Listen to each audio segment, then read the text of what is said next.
Howdy, and welcome to another episode of Adult Onset Horsemanship. I'm your host, Daniel Dolphin.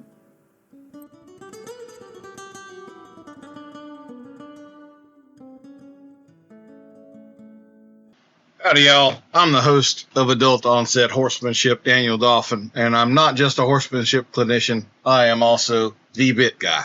My years learning chemistry and engineering combined with 3 decades of training horses has put me in a unique position to understand how and why bits function.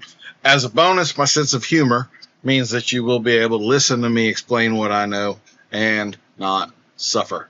Typical sources of information on bits are from the very people selling bits. Perhaps you've also found some things on social media. Do they really know what they're talking about? You might have seen some other sources like graffiti in event arena restrooms, like if your horse won't stop, big shanks will bend hocks. If your barrel horse lags, you need bigger gags. Dressage horses without German bits are owned by nitwits. If the mouth is too open, flash it shut and keep hoping. If you really want to educate yourself and ask all of your questions, the Bit Course 2.0 is for you. It expands on my original video that is still being used as a resource in over 25 universities, has been vetted by experts, and have numerous testimonials from trusted peers within the industry. Science, common sense, experience, and humor are the tools that we'll use. You can choose from the Bit Course 2.0 self-guided version or the Bit Course 2.0 masterclass that has live group meetings with me for 10 weeks. Both courses have a community within where you could post pictures or videos of the homework and ask questions or offer thoughts at any time. Participants and their contributions allow the course to continuously evolve and improve. Bit fitters have become more mainstream. What we are doing is significantly more than just bit fitting. You can get certified by me through the masterclass, and you will learn not just about bits, but also anatomy, communication through the bit, hand usage, and how to consult with your future clients. There's no shortage of people and horses needing help with bit problems. No matter your discipline or that you're an amateur or a seasoned professional, we can help you. Our last masterclass of the year kicks off September 20th. Registration is now open to join Cohort Echo, and we are also running a Labor Day special for a limited time. Any of our online courses, this includes the self-guided course and the masterclass 3 monthly payment options, you can get 30% off using coupon code LABOR30, no spaces, at checkout. Link and code are in the show notes. So join me in the next masterclass or in one of the self-guided courses. Your horsemanship will be elevated, and you'll never see horses being ridden the same way again. Our guest today is Miss Veronica Rosenthal, known by everyone as Roni. She is a speech and language pathologist as well as a certified therapeutic riding instructor. She does business as Dark Horse Therapeutics. Roni is a lifelong horsewoman native to Central Texas. She graduated from the University of Texas at Austin in 2014 with a BS in Communication Sciences and Disorders, with a focus on American Sign Language linguistics. Roni pursued her Master's of Science in Speech and Language Pathology from Gallaudet University, awarded in 2016. She holds her CCCs from the American Speech, Language, and Hearing Association, and is licensed to practice speech language pathology in the state of Pennsylvania. She is fluent in American Sign Language and enjoys providing services in ASL. Roni will be able to intersect her personal interest in horsemanship with her professional vocation as a therapist in 2019 after achieving the Certified Therapeutic Riding Instructor status with Path International. For those of you who don't know, that's the Professional Association of Therapeutic Horsemanship. They're the main governing body for all the therapeutic riding stuff. Not the only one, but the biggest one. Roni currently lives in West Philadelphia with her husband and her dog, Lucy. I guess the husband is unnamed. She works full-time in early intervention services for deaf and hard of hearing children. Evenings and weekends are devoted to schooling horses, practicing equine bodywork, and enjoying the forever learning process of a life with horses. I'm very excited to do this one. To my knowledge, this will be the first podcast ever done entirely in American Sign Language. I've been holding that one in my pocket for about 2 weeks in preparation for this. All right. Well, Roni, how are you today? Great, Daniel. Today is my day off. I went to the gym. My husband's out of town. It's a good, relaxing day for me. Oh, that sounds perfect. Absolutely. You having a margarita while we do this one then? No, I wish. Maybe later. Well, I know you've listened to the podcast, and so you're well aware we start everybody off with our lightning round icebreaker questions. These are for points and prizes, so you want to be on your A game. Okay? Got it. If you were a Jedi, what percent chance is there that you would misuse the Force?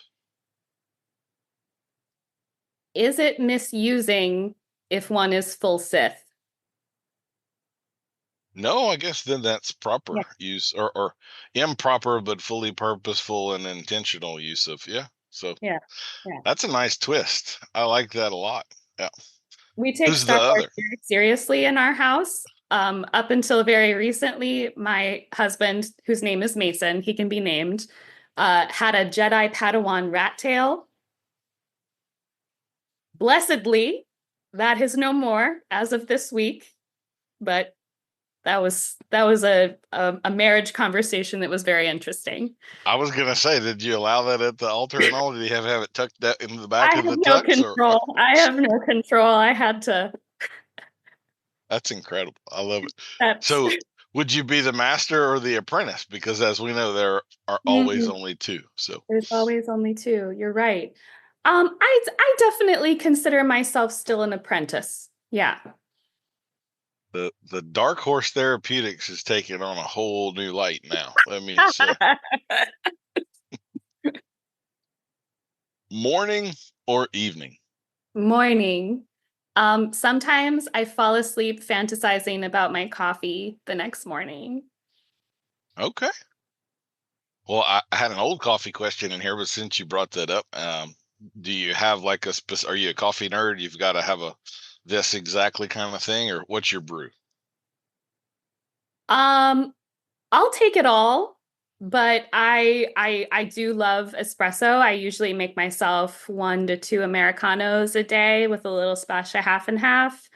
One of my many jobs at one point or another was as a barista, so I can do the fancy milk frothing thing, but mostly I just drink whatever form it'll come, but usually with a little milk or cream. Okay. How long do you dunk a cookie in milk? Not too long. I like my cookies pretty crunchy. Or do you dunk them in coffee instead, I guess, if you got that? No, or maybe milk. Tea. I don't know. Milk is good. I needed a little perk this afternoon. So for the first time ever, I bought one of those commercial cold brew cartons. So I'm sipping on a little mocha cold brew right now. And it's not bad, but it's not winning me over either. But hot cup of coffee when it's 98 degrees outside isn't that appealing to me either. Yeah, I believe it. Cold brew will get you. That's what I do for getting rid of a migraine, actually, is really cold brew coffee. Okay. If people don't recognize Clark Kent because of his glasses, do you think his optometrist knows his real identity? Gosh.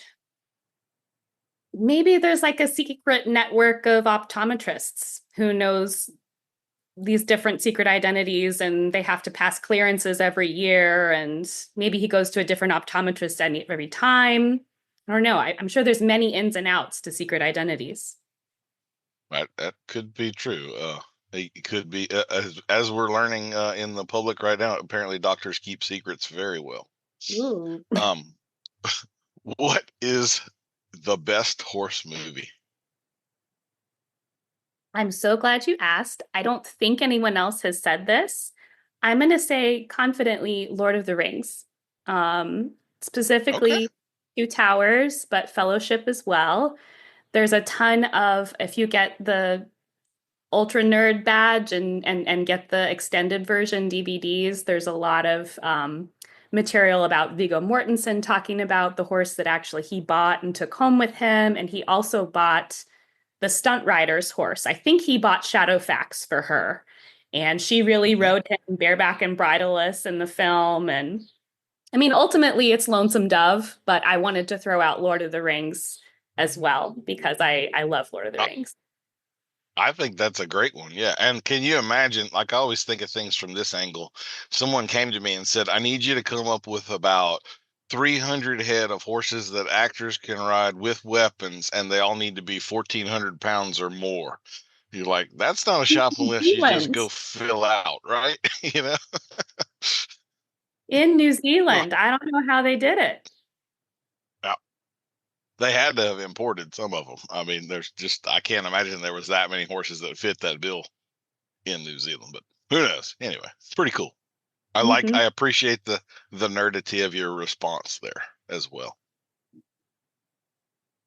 What skill or technique do you not have with a horse that you admire in someone else and wish you did have? Oh, riding. Yeah. Um, Well, riding. What's that? you ride. I mean, it's not like you don't know what you're doing on the back of a horse. I want to be a great rider. I want to be the kind of rider that sits on a horse and the horse takes a deep breath. That's the kind of rider I want to be. Okay. I can get there. That, I can fool around and lollygag and get there, but really, really good, skillful, technical, high school riding. That's what I want someday. I have full faith in you, and I think you have a card to play here. If Mason ran around with a Padawan rat tail for years, then he can't exactly bug you about how much you spend or how much time is at the barn, right? He's got to cut you some slack. So you got to pass on that. I think your chances are good. I really do. Yeah, yeah. Yeah. Well, I won the lottery with him in terms of horse girl husbands. He does laundry and dishes, which is pretty incredible. I cook. That's kind of my wheelhouse in terms of housework, but yeah, he's great. So this will be in your wheelhouse as well. Is it uncool that there's an S in the word lisp? Yes. Yeah. And one of my least favorite approaches for treating deaf and hard of hearing kids is super hard for deaf and hard of hearing kids to say. Listening and spoken language, they abbreviate it as LISL. And that's just, it's so hard to say. So, yeah.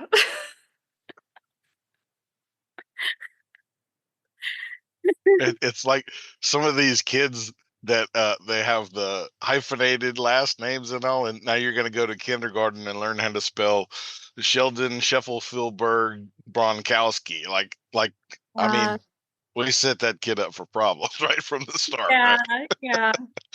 Well, my maiden name is Looney, Looney, like the tunes. So I have compassion for silly last names. Most important quality of a horseman or horsewoman. Communication. I like that. On a scale of 1 to 10, how well can you back a trailer? I'm going to say a confident 2 for Oh, the number really? of times I've backed a horse, a truck and trailer. Got a little gap Okay. in my education there, Daniel. I think that's the lowest number by a good chunk that anybody has given yet. So, well, I admire your honesty. I will just say here confidently, or not confidently, but compassionately, You would not believe the number of people that have come to me over the years to take a lesson that I've had to turn their truck and trailer around for them in the parking lot. It's a high number, very, very high number. So if you're one of those people that has to ask for that, I assure you, whatever trainer you're going to has done that many, many, many, many times. It's not just you by a long shot. So, Bay or Sorrel?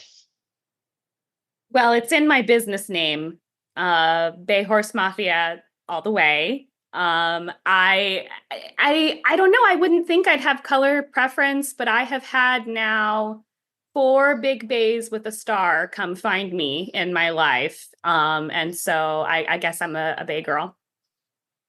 Big bay with a star. That's a pattern for sure. Mm-hmm. Dogs or cats? Probably dogs, although I really like cats. But yeah, I've mostly had dogs. My husband's allergic to cats, so I gotta wait till I have my own barn to have a cat. So you mentioned Lucy in your bio. What is Lucy? Lucy is a vicious, full half rat terrier, yappy quarter Chihuahua, cuddly quarter Pomeranian. So she's a great dog. I've had her for 6-ish years now. She came to me kind of midlife, and she's 14 now. She's going deaf, and so I have to be careful with her at the farm. She used to be really good about going with me and being out of the way of the horses, and she was a pretty good ratter. But I get pretty nervous about her recall nowadays. So if we're in the barn, it's okay. She can hear a little better. But if we're out in the fields, I've had some anxiety moments because she'll take off after geese and whatnot. So, but she's my buddy. She goes with me a lot. So not that this is necessarily in your wheelhouse, but who knows? Maybe you know this. But so why is it that there are so many dogs that go deaf in air quotes old age? Because old age for dog is, like you say, 13, 14, 15, whereas people at 14 and 15, right, no hearing problems are typical there. You have any idea why Yeah, their auditory shelf life is that short? presbycusis or age-related hearing loss. We all experience hearing loss. It's like we all experience dementia to one point or the other. And so basically you have the nerve cells get tired and damaged over time. It's not like a 14-year-old human is the same age-wise as a 14-year-old dog. In human years, she would be quite a bit further up there. So yeah, we all experience age-related hearing loss, presbycusis, and yeah, that's just a common thing that happens as we get older and our nervous system starts to degrade a little bit. Does pineapple belong on pizza? Yes, 1,000 times yes. If there is not pineapple on pizza, maybe I don't want pizza. So you're not just it can be there. You're like, that's one of the main ingredients I want to have. Okay. That's a strong stance. I like that. Is it a Hawaiian pizza for you? Like it's pineapple and ham, or you can mix and match or what? I think it's a Hawaiian pizza for sure. Canadian bacon, pineapple, red onion, maybe some jalapenos, and ranch dressing to dip it in. Okay. I like it. Live your best life now. Absolutely. So this is where I normally ask, are you a cook? But you already said that you're a cook. So what do you like to cook? What's your jam on the stove and in the oven? Well, I am a Texan and I married a nice Jewish boy from Skokie, Illinois. And so my powers of brisket have like exponentially taken off. I make a really good brisket. I am a pretty skilled pie maker. I just made a strawberry rhubarb pie not too long ago because it was in season. But I'm pretty busy during the week. And so I do a lot of like toss it in the oven, baked chicken or salmon or vegetables and kind of we try to eat leftovers for a couple days. I'd love to have more time to cook. I'm looking forward to having a 2-day weekend someday. But yeah, I love to cook. So I'm going to ask a selfish curiosity question here. So for those who do not know, the Jewish people are eating kosher, and my understanding is that means only the front half of the cow, which is why brisket is one of the prime cuts up there. But to me, the best cut on the whole cow is a ribeye, which is also it's in the rib section, so it's in front of the digestive tract. So can they have a ribeye as well? Is that considered kosher or? My husband's family are super secular. I don't know that I have no idea. I'd have to look that up. No, like I said, I was just curious. Yeah. So I I'm hope always, I like a brisket too, but if you give me a brisket or ribeye, I'm taking ribeye. Yeah. I mean, you haven't had my brisket, so. What is your horse industry related pet peeve? This is kind of silly. This probably comes from my background as a therapeutic riding instructor, but I see it everywhere. I see professionals do this all the time. I don't like it when people put their hand on the back of the cantle as the first point of contact during mounting.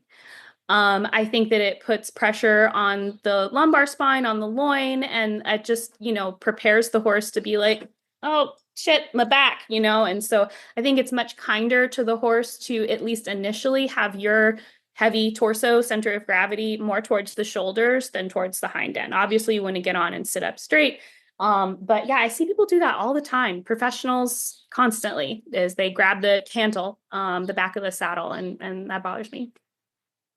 I'm right there with you. One of my more popular YouTube videos has been one on mounting properly, and the part of it I most disagree with is if your hand is back there when you go to swing your leg across, you have to let go of a balance point to get your leg where it needs to go, and so you're compromised. And if the horse were to move at that moment or whatever, like you're about to have a story to tell all your friends at some point. So it just makes no sense to start off with your hand in a place that's blocking you from getting on the horse. But you're right, many people do it. Yep. That's a good one. Very good. Feral or spoiled, if you had to pick one to deal with? I've dealt with a lot of spoiled horses. You've helped me with a couple. I have not had the chance to deal with a feral horse, so someday I'd like to give that a try, probably with some help.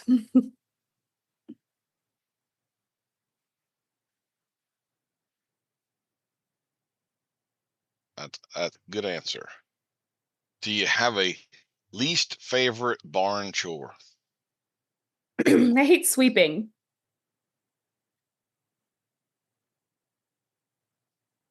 Oh, I'm right there with you.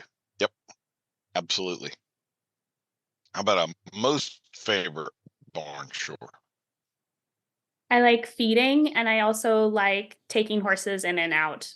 We have a beautiful farm. I'm blissfully happy at my current barn. And yeah, it's just a really lovely Zen moment to be walking a couple of horses back and forth from pasture.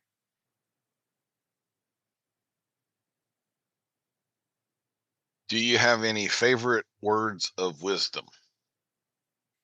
Yeah, I love Karen Rolfe. She does her business is dressage naturally. And she always closes out her podcast with never underestimate the possibility for things to change in ways you cannot yet imagine. Change for the good in ways you cannot yet imagine.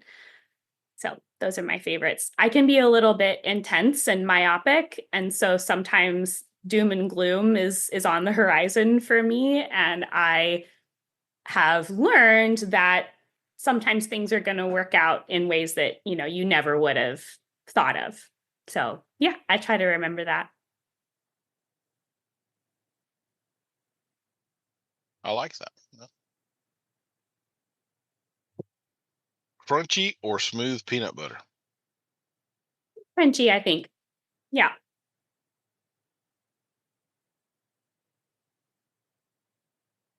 Are you a big peanut butter person? That was a lot of hesitation, so I'm guessing not on your radar very much. I would say crunchy on sandwiches, but if I'm going to do like a peanut butter banana dessert situation, I'm probably more likely to do almond butter or maybe like something chocolatey like Nutella or something. I do love peanut butter. Not objecting to peanut butter. Nutella seems, I don't know why I think of, I would have on the radar, and Nutella seems like a luxury snack to me. I don't know why, but for some reason, that's how it plays out in my head. For sure. Um, would Off-brand you Nutella tell us something thing. unexpected about you? Something unexpected. Is there off-brand Nutella? Oh, sure. Definitely. There's also healthier versions of Hmm, Nutella. More nutty, more cacao, less sugar. I'm gonna keep an eye out for that. Yeah. Okay, something unexpected. Sorry, I didn't mean to. It's the lag, but it interrupted you there. I apologize. Um, I would say that the kind of stereotypical horse girl, low maintenance thing doesn't really apply to me. I'm a little bit of a glamour puss. I like clothes and makeup and beauty routines. And at one point when I was in college, I was buying and selling a lot of vintage clothing and doing kind of elaborate period piece vintage clothing looks. So that was a phase. It was kind of weird. It was kind of like being goth or something. I'd be like going to the grocery store in my pin curls or whatever. But yeah, that was a thing that I did, and I still enjoy expressing that part of myself. I live in Philadelphia. My husband's a fine artist, and so it's kind of like leading a double life a little bit. I spend most of my time at the barn in jeans, and then on the weekends, every once in a while, I get to, I don't know, wear purple eyeliner and go to a weird experimental art show. So, so since your husband had the Padawan braid, that's kind of y'all both play dress up, and so your excuse on the horse thing may have just gotten eaten up a little bit. You lost 30% of it or something, huh? Yeah. Thoughts or feelings? This one's hard for me. I would say I get in trouble with both, especially when I start having feelings about my thoughts or thoughts about my feelings. In my horsemanship, I would say I endeavor to feel more and think less. I can be definitely prone to overthinking. But I like that about myself too. I'm pretty analytical and, um, yeah, assessment oriented. What would you have been professionally if not a speech pathologist? And also not a horse person. Yeah.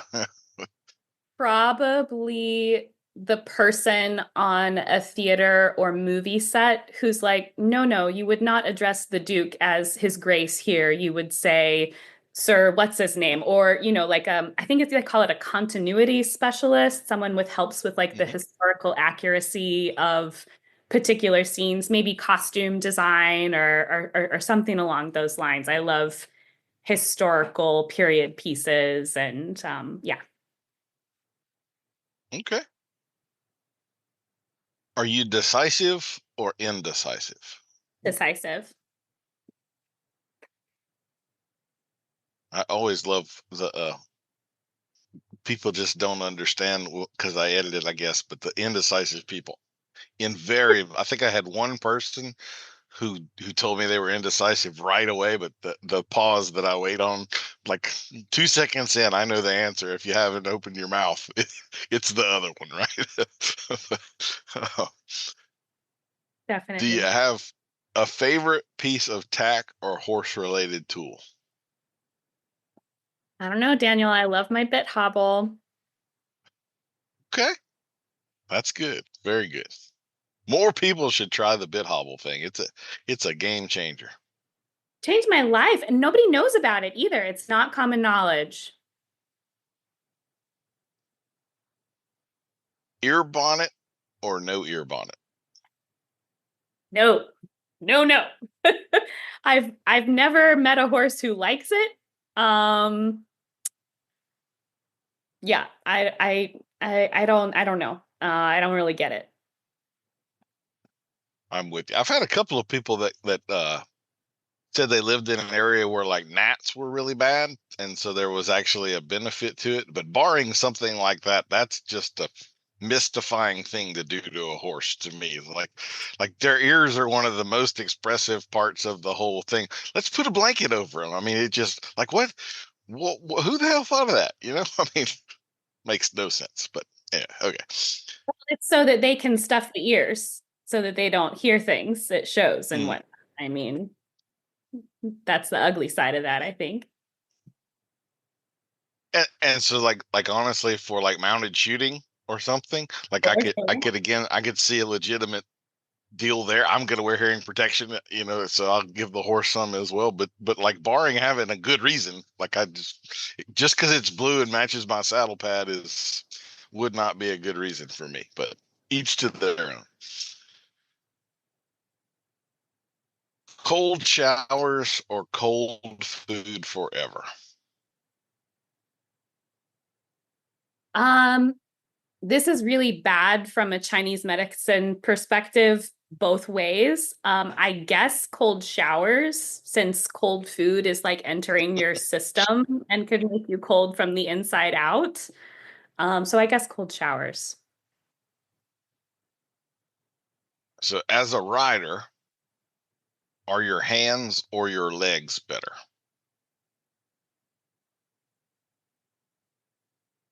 I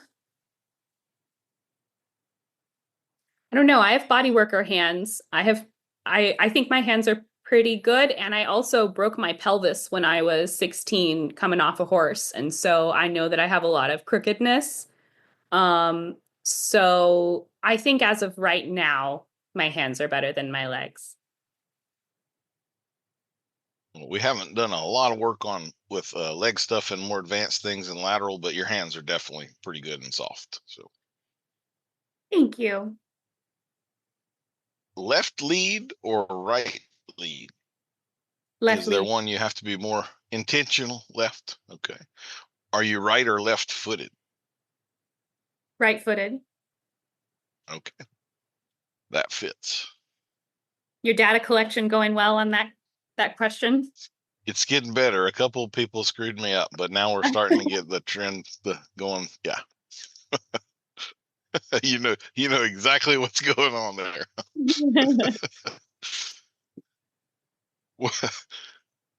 What is the best smell in the barn?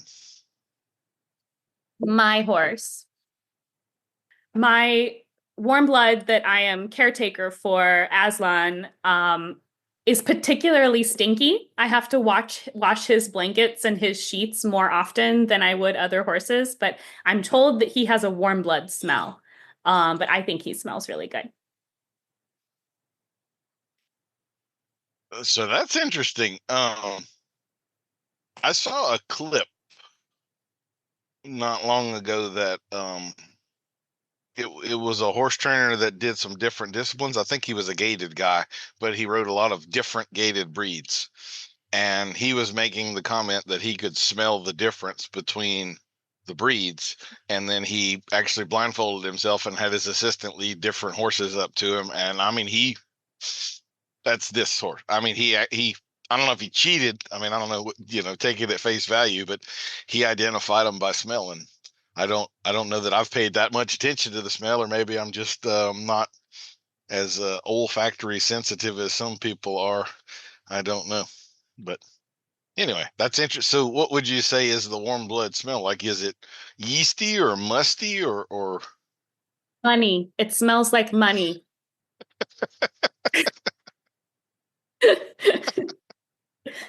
It smells like money and neurological disorders. No, it's Musky. I'm gonna have to test that now. I'm gonna have to see if I can smell the difference between horses. I don't. This is just a little offshoot, but as we travel, my wife comes with me a lot of times, and we always try to sightsee a day or two wherever we go, if it's somewhere we haven't been, interesting and all. And I did not realize this about myself, but apparently when I travel and I'm experiencing new things, I often smell trees and things like that. And I didn't know this about me until we went to England, and she has 30 pictures of me smelling rocks and trees and all sorts of different things. And so apparently there's a strong pattern there. And here I am not knowing the difference between the smell of a quarter horse, a paint, and a warm blood. It's hard to believe, really. Gotta get on. Sweet, salty, or spicy? I'm gonna say salty. I use those salt electrolyte packets a lot. I have a really hard time tolerating heat. It's kind of good that I left Texas because I never fully heat conditioned.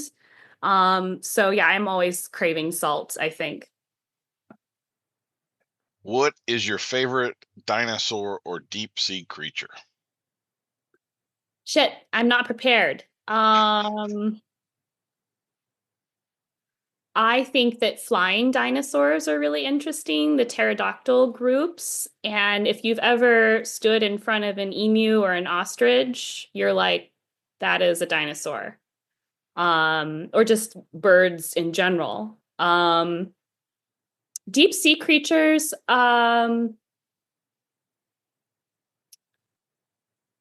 I think that I would love to get a sense of how big, what is it?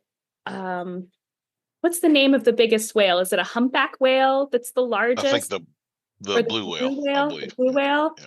I I've seen pictures of like the comparison between the school bus and the blue whale, but I would like to get a sense of like actually seeing that in real life, what that would look like. Not necessarily seeing a blue whale, but a sense of scale. I'd be interested in. I'd be right where I could. Yeah, that's one of those. What would you have been if not a horseman? Like I could probably have been a sailor and spend my life on a boat and been just fine and still be happy and everything out there. That tracks. So You've already got the beard. yeah, see, I'm halfway to sea captain right now. So absolutely. Okay, well that was our last question. So let me tabulate your score here.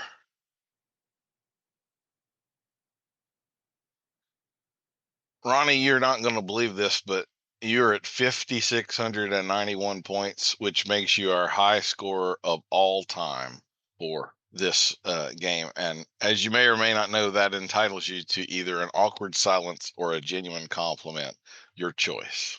Well, hot damn. That's very exciting. I'm a Leo, so I would love a compliment, but I think I'd rather embarrass you and pay you a compliment. Is that okay? Go for it. I've been following Doffman Horsemanship since probably 2016, 2017, and I found your information that you put out so useful, so practical. And I'll also say that whenever something comes up that I don't agree with, or maybe even makes me upset that you say, I can tell that you have such heart and regard for the horses that it's really, kept me around this long. And I'm really excited to keep learning from you. Well, thank you very much. And I'm also a Leo, but yes, being complimented is very awkward for me. So I hope you enjoy that. I'm sure I'm red as a beet right now.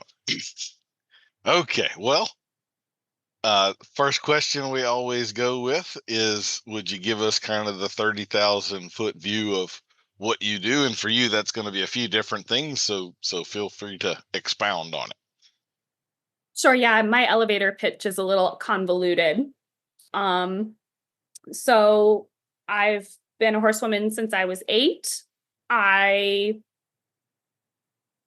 did not have the chance to own horses or show horses or really have any formal training until later in life. It was very much a go out in the field with a rope halter and ride whatever I could catch. I it wasn't really in my awareness that I could become a horse trainer or do something in the equine industry. I'm not really sure why that didn't occur to me, other than I just wasn't around show barns and equine industry people. I was around a lot of horses, but not pros, I guess. So I went away to grad school, and or undergrad and grad school. I kind of dinked around and wasn't really sure what I wanted to do. I ended up landing as a major in speech language pathology because I had made deaf friends and learned American Sign Language. And I got pretty angry how deaf people were treated and sort of represented from a medical perspective. And so I became a speech therapist basically because my deaf friends tell me how bad their experience was in speech therapy growing up. And as that kind of relates back to my second career with horses, I think that it's kind of prepared me for being a little bit of a contrarian, being willing to go against the standard practices or be ready to kind of question things that because I said so sort of a situation. I kind of always knew that the goal was intertwining speech therapy with some kind of therapeutic riding or adaptive riding instruction. And I did that in 2019. I got my qualifications. And I have been, working a full-time job, a 40-hour a week as a speech therapist and doing another 25, 30 hours a week of horse stuff on top of that since, 2019. So I'm a full-time horse hobbyist, part-time equine professional, full-time SLP. So I was going to ask you about your origin story here with the speech pathology and all of that. I don't know what it is about it. When I was in school, and I don't know if this was unique to my college or what, but it seemed like every other girl you met was in speech pathology. Like it was half of the women on campus were Yeah. in that department. So I always kind of wondered about, like, is there that much of a need for that many, or 80% of these people going to be unemployed because this just the job market is flooded, or so. And I guess I generally think of that profession as working with children, but I have to say, for whatever reason, the sign language and deaf children specifically part of it never really occurred to me. I don't know why, but it didn't for whatever reason. So how the hell do you teach someone that can't hear sounds how to make proper sounds? Like that's an uphill. I don't know that I would even try to tackle that. Like that's something. So how do you go about that? Well, I'll back up a minute. So in the US, this isn't the same in all countries, but in the US, speech language pathologists treat voice disorders, hearing disorders, speech disorders, language disorders, and swallowing disorders. So all of that is in our scope of practice. Now, some of us go off and only treat kids for articulation for the rest of our lives. Others go off and treat stroke patients in the hospital for the rest of their career and maybe never do articulation or speech therapy again for pediatric populations. I've spent most of my career with kids. I worked for a residential school for the deaf in Austin, one of the larger residential schools for the deaf in the country. And that exposed me to not only profoundly deaf kids who use ASL as their main way to communicate. They don't talk. They use sign language primarily. And then also kids with multiple disabilities. So kids who are deaf blind, deaf autistic, deaf with other motor disorders. about 40% of deaf individuals have some additional diagnosis. So I got pretty skilled with working with these complex cases, which is, I haven't done a ton of swallowing in my career compared to somebody who's gone off to do a career in a hospital, but I would say I'm a generalist in terms of treating dysphagia. I did a lot more when I first moved to Philadelphia, where there's a huge shortage of SLPs. There's actually a nationwide shortage. And I think I heard recently in a meeting that there are 1,500 kids waiting for services here in Philadelphia, just hanging out, waiting, desperately needing services, and there's no one available. But to your general impression, yes, SLPs tend to be like white type A ladies. So we're trying to change that a little bit in the field. Oh, but back to your question about deaf kids. I have spent most of my career working with kids where the goal is not speech, the goal is language, right? So can you tell me a story? Can you explain who and what happened? These types of basic grammar structures. We're doing that all in ASL. So I'm providing language therapy in sign language. Sometimes I'm doing speech, but I kind of hate speech therapy. It's kind of not my favorite thing. Actually, this week I had to do a speech therapy session for a hard of hearing kid, and he was just distraught. He was like, "Mom, I don't want to do speech. It's boring." And so I agree. Speech therapy is boring. I much prefer language therapy and more play-based therapy, which is why doing speech in an equine setting is so fun, because it doesn't feel the same as it does in a clinic or in school. So how old were you or this is, I guess, I'd never ask a lady her age kind of a thing, but I think it applies here. How old were you when you learned ASL? I was 19. There was a really cute deaf guy in my community college class, and I learned ASL from him and his friends. I'm 34 now. And so, yeah, I've been signing for that long, and I have a high level of competency. I consider myself fluent, but, it's taken a long time. I don't know why, but this is if this is inappropriate, then I apologize, but I kind of have to know now. So I assume with some of the different language pathologies, they have their own names, and this person that has the classic lisp that can't make the S sound or whatever. So what is it that Mike Tyson has? What would we call that? I can't remember what Mike Tyson's speech sounds like. I know that he has a voice disorder. So he has he's basically a roarer. Okay.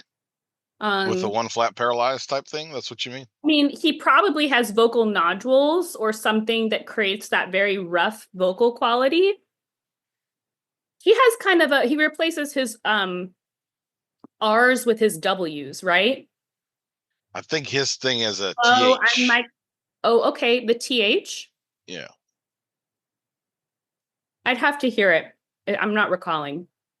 So this is one of the jokes that I use to kind of crack crowds open when I have to do a presentation or something like that. And I'll give full disclosure here.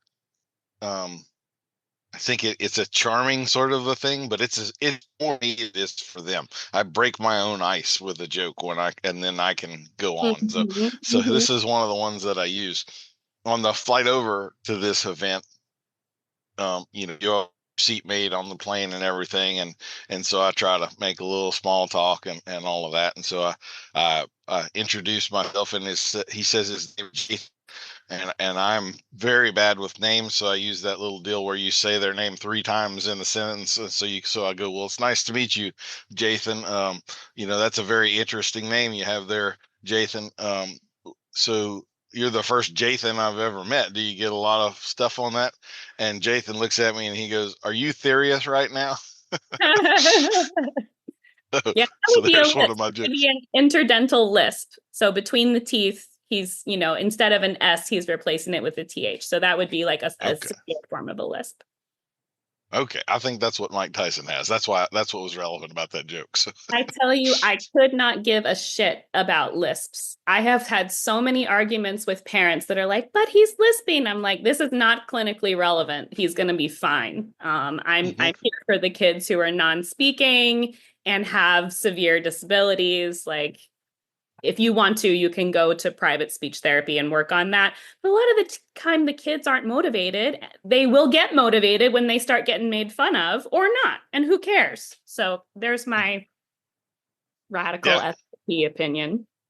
No, I kind of agree. Like my kids are redheads, right? And so regardless, they're going to get picked on a little bit for that. And it's just part of their character and who they are. And I agree with you. A person with a lisp like that can still obviously communicate and get across everything they're trying to get across. So yeah, it's kind of a minor character aspect rather than a major life problem that needs to be fixed or else kind of thing. So not a functional disability. It's not a functional disability.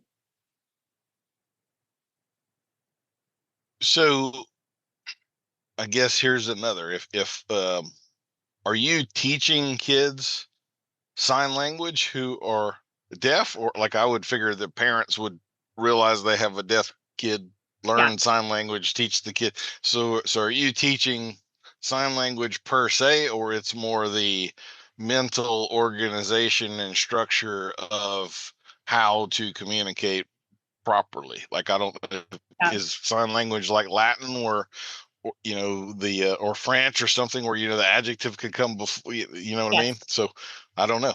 I'm just curious here. Not a horse question, but yeah. No, thank you for asking. I could do another podcast about that. I'm actually presenting at American Speech and Hearing Association a couple of papers on this sort of topic. So definitely something I can nerd out about as well. So the main thing that I am looking for when I am evaluating and treating a signing deaf child is presence of language deprivation. So this is a phenomenon that occurs where you don't get exposure to a language, spoken or signed, within the critical period of learning for your brain. So if you don't get your hearing aids or your cochlear implants until you're a year old, you're going to start out with significant linguistic and cognitive deficits. And so it's kind of a neurodevelopmental emergency to get exposed to sign language as early as possible in life. But there's lots of barriers to that. Surprise, your newborn baby, you need to learn a new language for, and so the parents really struggle with resources to get access to free instruction and people who can help them and just like developing fluency and competency. Also, unfortunately, and this is what I kind of rail against, is there are a lot of doctors, speech therapists, audiologists, otolaryngologists that are out there telling parents of deaf children don't use sign language with them because they'll rely on it and they won't want to learn how to speak. And so this creates a lot of problems. I have treated children who have had no exposure to language, nothing, profoundly deaf, until they're 9, 12, 14, 20. And so those individuals have profoundly impacted life experiences.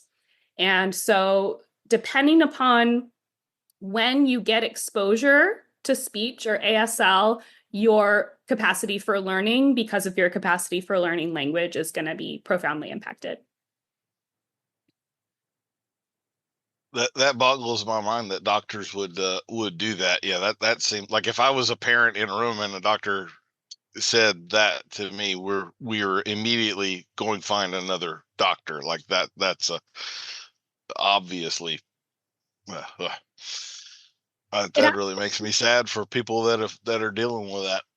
I'm going to share an experience right now. And again, I don't know how much horses we're going to talk on this one, but so April and I have, she was one of, and she doesn't really want to be named, so I'm not going to give too many details, but we have a member of our family who's a speech pathologist. She was one of the people that helped me on the original bit video, and I learned a ton of stuff about tongue function and swallowing and all of that stuff from her. One of the suggestions that she threw out there when we first had Wyatt was baby signs, and I think she gave us a baby sign language book, and so we did. And by the time he was 1, he probably knew like 30 different sign language deals, and by the time he was 1.5, it was over 100. And it really it practically changed a lot of the things in his development. Like, I know when it did slow the words.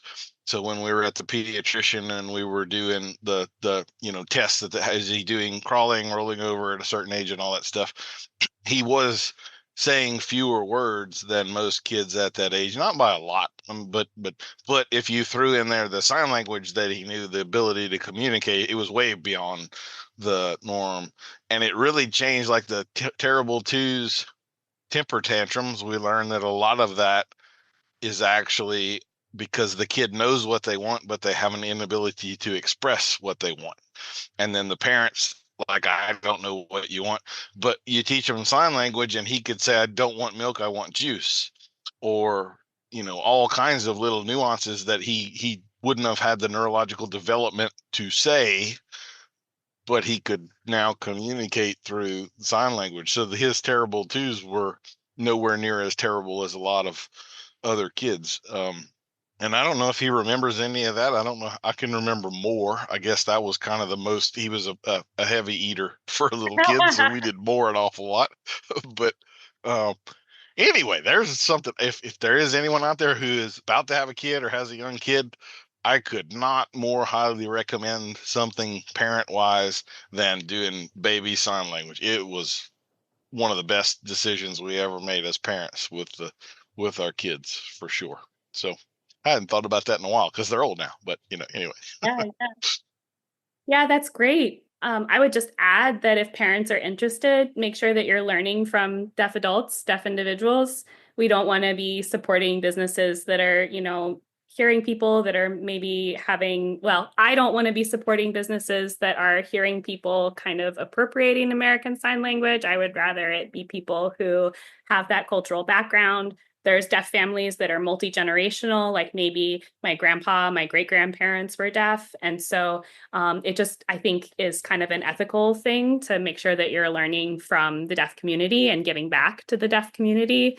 If you're interested in baby sign, which I use all the time in therapy with hearing kids, that would just be my 2 cents. I've never really thought about that. And as you said, I have no idea. I mean, we had a book, that's what we went by, but where it came from or who wrote it or whatever, I don't have a clue. So probably easier with social media nowadays to go look for good ASL instruction. So with I guess we're just going to talk about the speech pathology stuff with people for a little while here. So with your friends that were the nexus of your journey here, talking about their lives and how hard it was. It seems to me, I don't know if this is more recent or what, but I see a lot of sign language interpreters now, like concerts, comedy shows, politicians. There seem to actually be a lot of places where there's an interpreter right there doing the ASL and all of that stuff. So is that pretty new and a major improvement for them in quality of life, be part of everything going on, or what are some of the might face? I think that there is a huge interpreter shortage in life and death scenarios, like hospitals and legal cases, and also in the educational setting. There's still a major lack of resources in terms of those like very critical times to have access to an interpreter. I think it's great that we have more public exposure to sign language through interpreters, but it's a little bit more face value than addressing some of the resource concerns that a lot of people have. I also have friends that are certified deaf interpreters. So there's a service model where the hearing interpreter might sign the spoken language, and then that would be additionally translated by a second deaf interpreter to match the communication needs of the individual. So that person may have language deprivation. So they might have difficulty understanding language at all. A certified deaf interpreter has a lot of training and experience with communication, period, and also being able to break down language, extrapolate on things, show examples, take the time that it takes to break something down and explain something to someone who has difficulty with language. And I want to make it clear too that language is separate from cognition. This is something that I think about a lot when I hear bad riding instructors, is when they are screaming at someone, they might be able to hear your words, but they're not processing it, or, and it's also separate parts of the brain, how you express yourself versus how you understand language. So totally different areas of the brain where we process language and when our intellect is, and also our receptive versus our expressive language capacities. Yeah, yelling more leg louder for the 87th time is probably a sign that it's not getting through somewhere, right? So they need a different way of going about that. Yep. So this is something this is gonna sound like a joke, but I'm genuinely curious because I have the practical analytical mind. So we're mixing deaf children with horses and ASL. And as a guy who, teaches about bits, there's reins, which involve hands, and then there's ASL, which involves hands. And I'm seeing a comedy of what the hell's going on here occur. So how does that practically work out? I mean, Yeah. And that's one of the things that I have to, like, do not talk back to me right now. Like, stop your horse. And I have had kids try to sign with reins in their hands. I'm like, stop, don't do that to your horse. So, I mean, I have to modify my instruction a lot, right? Like, I cannot stand in the middle of the arena and yell at the kids or adults. What I do is I think about positioning a lot. So if I have a kiddo going down the long side, I say kiddo, I have adult students as well. If I have a rider going down the long side, I position myself so that I'm in their line of vision coming down the long side, and I can give instruction about, you need more leg here, or you need to bend here, or whatever the, feedback is. I also have to be really good at explaining concepts. I've been in riding lessons before where the style is kind of like, give up your personal will and do as your instructor says, like you learn through doing. And that's not going to work with somebody who communicates visually. You need to be able to explain what you want, have them go execute, which, go with the grace of God. Like, sometimes there's been scary moments there because I can't give that feedback, that important feedback in the moment. So I just have to be really aware of where my rider's line of vision is, run around, really make it so that, it's a workout for me so that they can see me. If there's a critical moment, we're going to go over a jump or we're doing a pattern of some kind. Like, I just have to be very mindful of where I am in the arena. And yes, I make it a rule that you're not allowed to sign with reins in your hands. If you have a question, you can wait. So I'm also curious. This is I wasn't sure how this conversation was going to go. This is a lot more fun, and I'm just having little curiosity thoughts popping off everywhere. So I apologize if this is chaotic, but I'm going to take advantage and satisfy my curiosity here. Right. So you've talked about processing a little bit. I'm a person, I have had some hearing problems for years, and I have kind of come to believe through some research and stuff that I've done, I'm kind of self-diagnosing myself as actually having auditory processing disorder. And so it is more a thing, because I hear sounds very well. If Yeah. I'm in the woods or something, you're not going to sneak up on me. But I have trouble distinguishing language, especially like if there's background noise and that sort of stuff. That I say what and ask people to repeat themselves, all day long. It's pretty frustrating. So on the processing end of things, do you work with that kind of thing very much? Yeah. Constantly. So how is and I'll there ask you a hope? Is follow-up there improvement question. there? I'll Okay. just ask you a follow-up question regarding your hearing difficulties. So speech discrimination is different than sound discrimination. And, that is both difficult from an auditory perspective as well as a processing perspective. And so it might be that you're experiencing some presbycusis. Is this something that has gotten worse as you've gotten older, that it's harder for you to hear speech and noise? Yeah, definitely.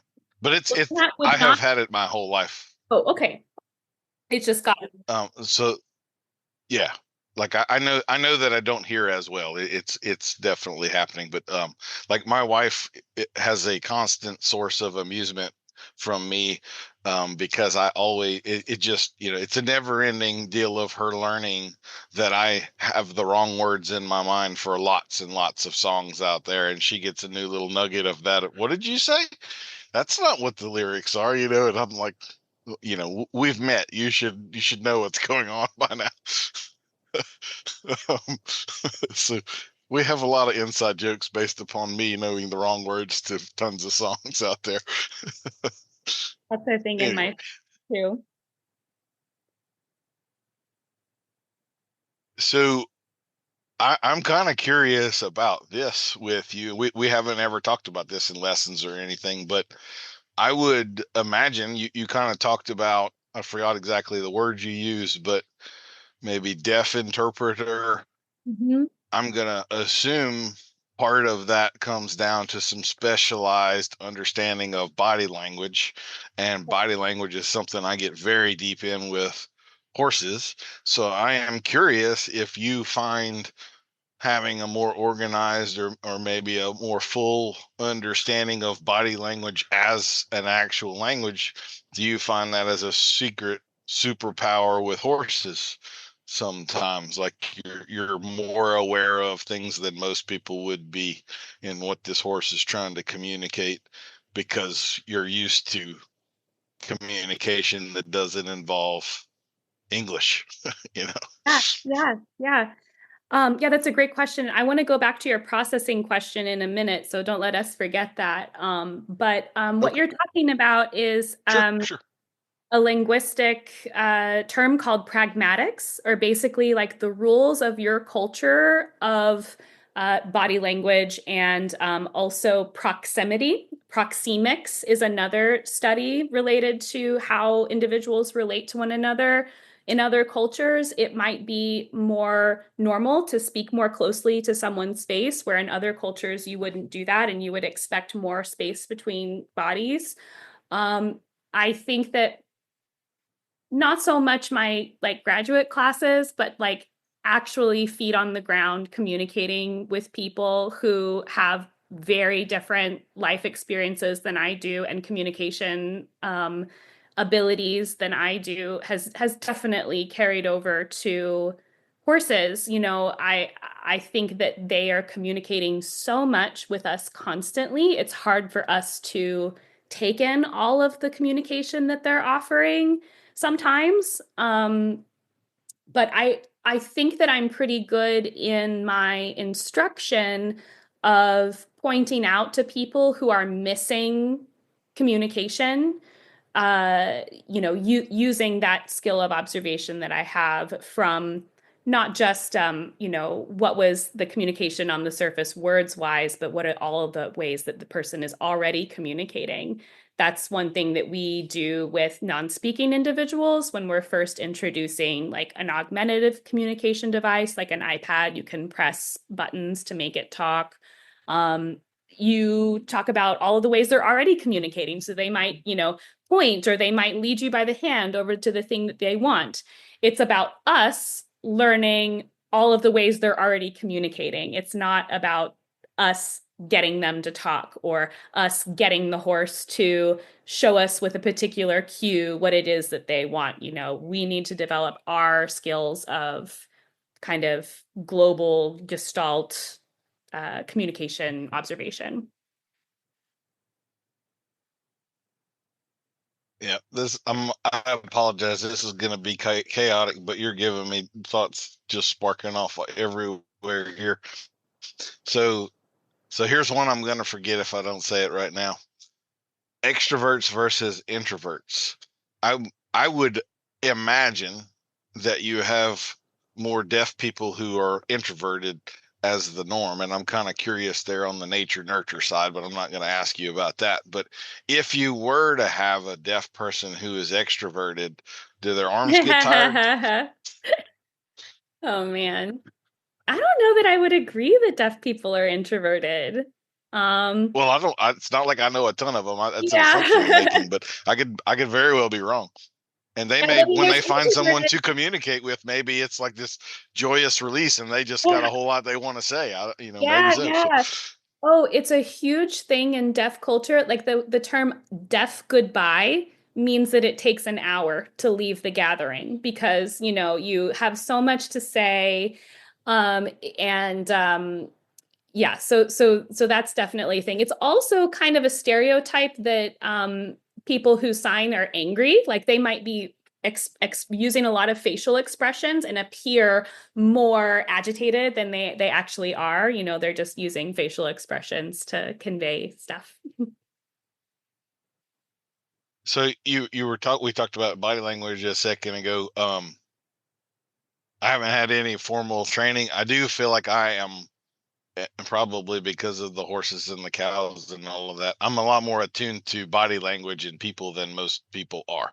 And so one of the things, like if you had to categorize one of those phrases that you've said 1,000 times, this would be one of them for me. I'll ask someone a question and they tell me yes verbally, but everything else about them is screaming no. And so I have said 1,000 times, okay, that was actually a no. And so let's talk about why it was. And then, we have a side conversation. So I have found the body language part of that pretty useful, and hopefully save some people from stepping into the deep end of the pool that they were really not ready for. So I don't know why I felt like I needed to say that. I guess I've been wanting to get that off of my chest for a long time, but I think the body language part of that, that there's the saying that 80% of communication is nonverbal. And Mhm. so if what we're really talking about is language and communication, that seems like that's got to be a pretty big. And then you were just talking about the hands and the angry expression. I mean, I would just think they're just trying to emphasize, like they're talking in bold at that moment, right? They're trying to be a little louder, a little more animated, little whatever, and Yeah. maybe that looks aggressive to the outside observer, but that's all they're trying to do, add some emphasis here. Yeah, it's like being um Italian. uh-huh Or or I saw the a funny time video on that. Or the first time I met my in-laws, I was like, why is everyone angry? What's going on? And they're not angry. That's just, they're kibitzing. They're, chattering, talking over one another. That's their family culture. So, there's differences across everyone in terms of affect, like how the face appears. Mhm. Well, I have a note here before I get too far down in my notes onto something else. You said you wanted to talk more about the auditory processing disorder. So I'll. So if I had one thing that I could share with other riding instructors that I've learned about working with people with, lots of different types of communication needs is use visuals. Visuals are processed in a different part of the brain as language and speech is. If anyone would like to contact me for printable visuals to use with kids they might be working with adults they might be working with that seem like they're struggling to understand verbal instruction, using a visual is a really powerful tool to bypass that communication sort of hiccup through the brain. Also, practice yourself as an instructor doing things with your body, like get out a stick horse and like make the half pass this way and show physically what it is that you're doing with your body that you want your rider to do. Because I know that I've been in lessons where I've been getting a lot of verbal instruction and not enough embodied understanding of what I need to do in order to influence my horse. And so use visuals, use tactile cues. That would be the biggest thing that I would say in terms of that auditory processing difficulty. Because the second we get on a horse, maybe we're a little nervous, maybe it's a high pressure situation, our capacity for understanding and hearing speech and language is going to go down because it's going to have, our cognitive load is taking care of other things like adrenaline. I've seen the CEOs of Fortune 500 companies not know their left from the right when they get in the saddle. Right. It's a real thing for sure. That would be another one of those. Know your other left. I could not begin to tell you how many times I have said that through the years. So this is what wasn't something I was planning on asking you about, but I think it kind of fits in here. Have you ever messed with any deaf horses? And I have not. I have some friends who have, and we kind of have, that's a growing thing in the horse world right now. So, so you have not? Mm-mm. I would think that would really change some things. I mean, I really, I know I kiss a lot, and a lot of times it just kind of means, hey, pay attention. I'm trying to get you to focus a little more here. And if you took that away from me, it would be a tool I would miss. So just curious there. I have a friend who shared with me that they have a deaf horse, quarter horse, I think, pleasure background. I think that there's bloodlines that they've got strong congenital deafness in horses, in some of those Western performance horses. But she says that this horse smells a lot, uses sense of smell. And I know that Endo, the blind horse, also smells a lot. So it's interesting how when we have sensory impairments, our brain looks for information from other senses. And here's Daniel wandering around England smelling rocks and grass and trees. So that maybe, yep. That's my other sense that's taking over for me. Well, let's get into the horses a little bit more and talk about your specialty here and kind of how it would how it changes things in horses and the swallowing and tongues and larynx and pharynx and all of the various structures involved there. And I'm honestly not real sure of exactly how to ask you a question, lead you into that pool. So I'm just going to inarticulately throw the ball to you and say, go. How about that? Well, sure. I guess I can reference your work first. I have watched the video about 2 years ago. I reviewed that material and I was really excited that someone else was concerned about riding behind the vertical, and riding with a lot of contact and compression in the mouth. These are questions that I've asked myself as a rider, someone who was trained with a more of a dressage background. And having my swallowing speech language pathology lens, had a lot of curiosity about what that was doing in the body, and some of the things that I learned about, you need to have 2 wrinkles in the corner of the mouth as you place the bit, and a foamy mouth is healthy. And it's okay to have 40 pounds of contact in your hands if you're helping your horse get to being lighter on the other side. Sometimes they just need to go that way. You need to support your horse through, giant forearms and biceps. And yeah, I it's just a curiosity that I have. I also have been pretty seriously studying equine bodywork since 2021. And I attended an equine dissection with Lori Muller of Trinity Equine Services this past February. She's a doctor of osteopathy.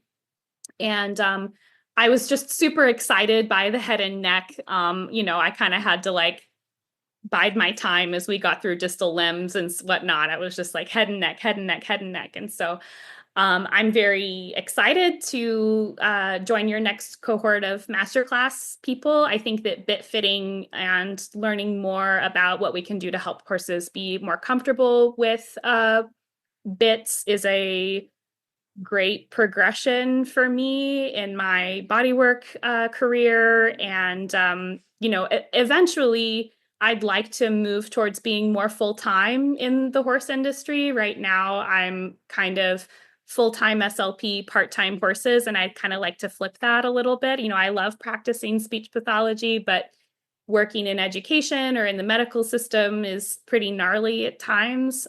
So I'm interested to sort of grow my practical competency with being able to work with horses around bits. And then also, I guess what I would say is my question is, what are the long-term effects of riding with contact like this? This behind the vertical, tongue is numb. You have a lot of pressure on the larynx and the parotid gland and the guttural pouch because of the position of the jaw and the chin. I guess I'll stop there for now. Maybe the one more thing that I would say is I have seen young horses go in FEI classes, like the 4 and 5-year-old classes, kind of being put falsely in these frames. And to me, the horses look ataxic. They look like they've had a stroke. And I just wonder, because of all of the critical cranial nerves that you're disturbing when you're riding this way, what is that horse's lifespan going to look like? What are the complications that are going to come up as a result of bad riding? So that's a lot to address. I'll say that my background is in the 2-year-old futurity world and that sort of thing, and there's a lot of claims made about that and how starting them early and all of that stuff. Anecdotally, in my experience, I have not seen any of those claims really validated. I've been doing this long enough where the first horses I started are dead of old age at this point, and so I have more than a horse's lifespan worth of experience. And yeah, there have been some horses that had some soundness issues and wound up retired due to physical issues, but it's been a small percentage of them. It has certainly not been the majority. I've had tons of them that I kept track of and know of that went into their teens and 20s and all of that So you stuff, don't even ride though they with were both started on as a contact, 2-year-old. do you? Not much, no. I Right. mean, a little bit, Right. yeah. So I'm just setting up a comparison here. Yeah. Probably the disciplinary group of horses that I have worked with the most that are chronically dealing with physical health problems is dressage. And then second behind that would be the hunters. Mm-hmm. Oddly, the eventers, I haven't worked with nearly as many, and they're the ones like you're thinking a crazy wild ride across the countryside, and they're jumping these huge things and downhill and all. I've seen less problems with those horses than I have the pure hunters and the pure dressage horses. So I think that, and dressage is, the background there is gymnastics. It's supposed to be all about for the building and the health of the horse.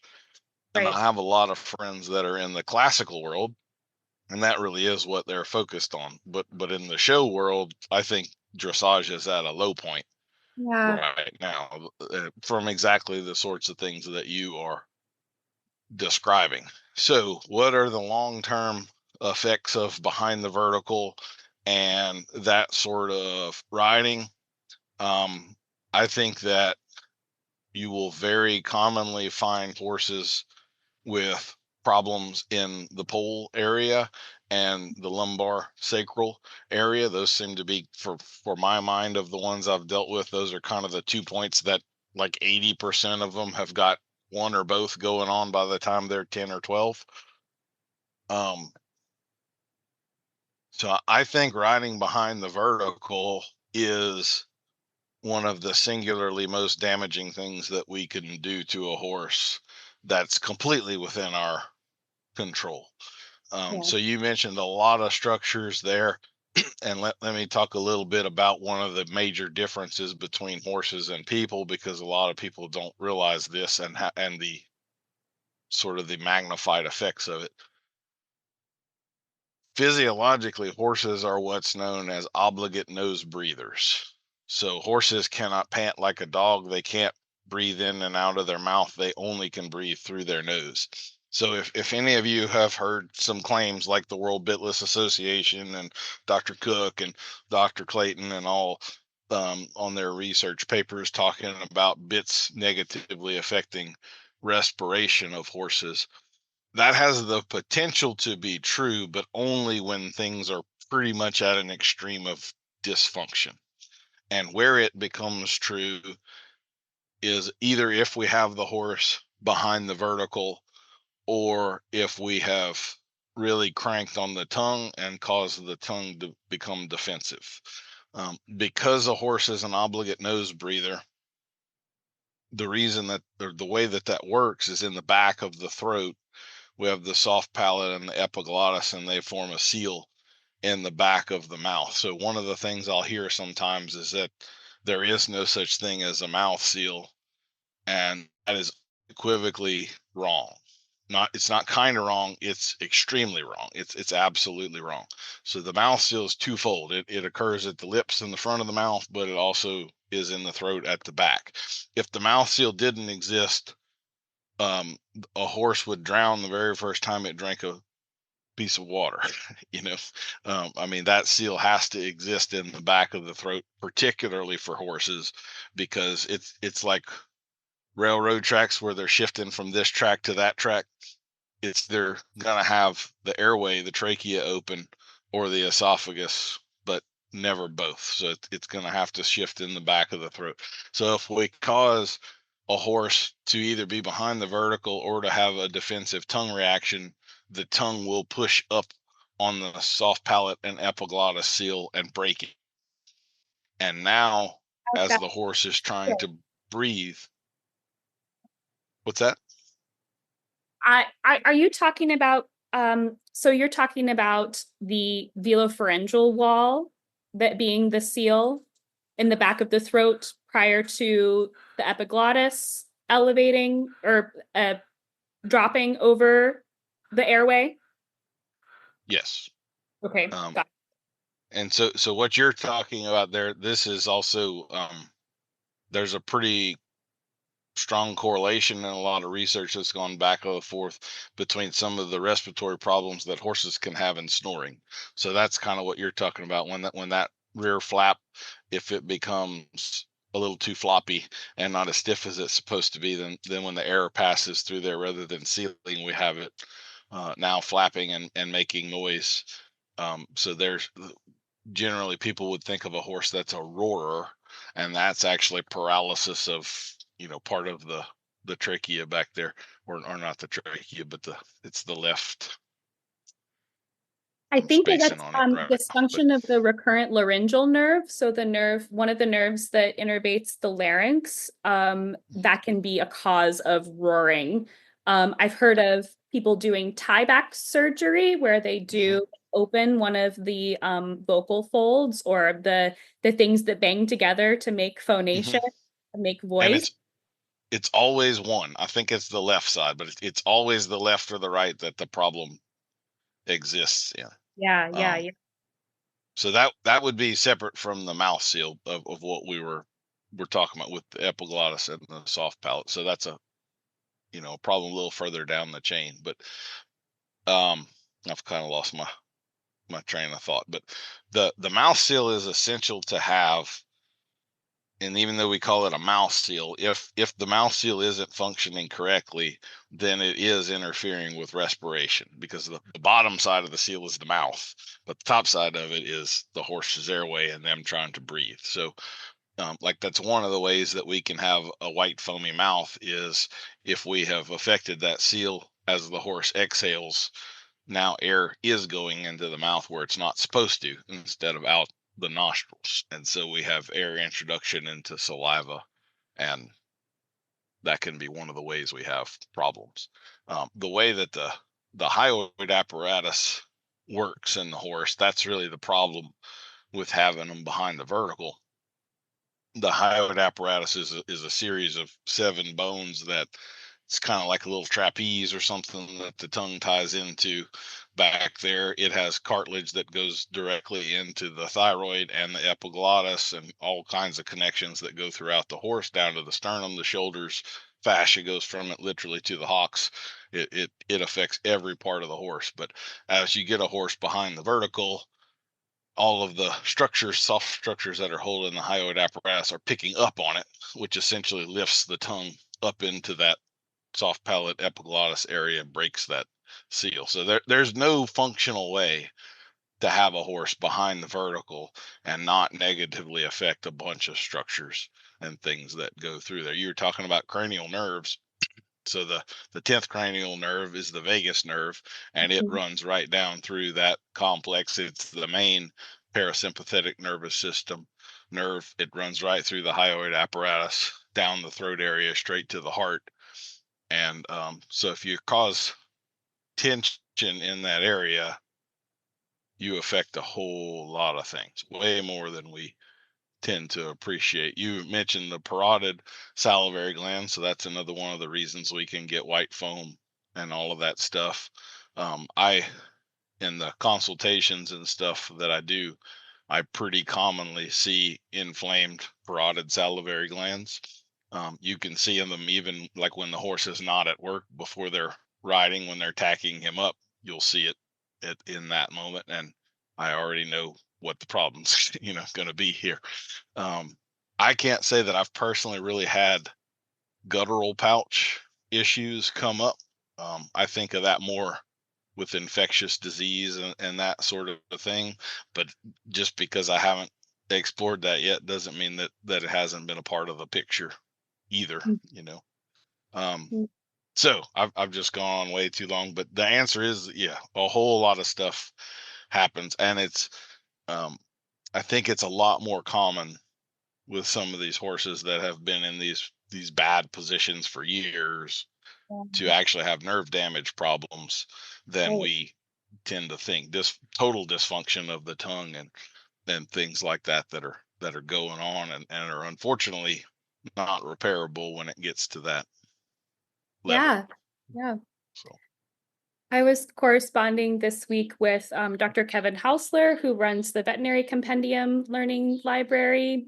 He's a veterinarian and a chiropractor and has a lot of other really impressive qualifications, but he was very kind to answer some questions for me about this question of like, what are the immediate effects and what are the long-term effects of oral discomfort and bit discomfort. And so the term I'll use for swallowing disorders is called dysphagia. That's, the difficulty swallowing. Swallowing is a complex neurological function. You need multiple areas of the brain and multiple cranial nerves involved in order to coordinate the safe transfer of bolus, liquid or solid bolus material, over the airway down into the esophagus. And my understanding is that it's a little bit more difficult for horses to aspirate, which is have material that's not supposed to go into the airway, but it can happen. I was reading a couple of studies on equine dysphagia. One was a study of 182 horses, and about 50% of those horses actually did show aspiration pneumonia, so respiratory infections as a result of chronic material passing into the airway and into the lungs. It does seem that the majority of those horses, like the reason why they were there, they were presenting with megaesophagus, so an enlarged portion of the esophagus, which would to me, say that the main reason why horses are struggling with swallowing difficulties, that coordination of transferring material into the esophagus safely, has a bigger gastrointestinal impact than it does airway disorder impact. But there was presence of both in this study that I read. And to your point regarding the importance of saliva and preparing a bolus for this safe transfer, I would just encourage the listeners for a minute while we're talking, don't swallow. Okay, ready, go. Don't swallow. Don't swallow. Pull your tongue back as if you were avoiding the bit. Don't swallow. Pull your tongue back. And so, you already feel that's uncomfortable. And we need intraoral pressure. We need there to be enough compression of the bolus material in order for it to go into not a spread out kind of piecemeal shape. We want it to be consolidated enough that it can safely travel over the airway. When we're constantly putting pressure on the larynx and the hyoid,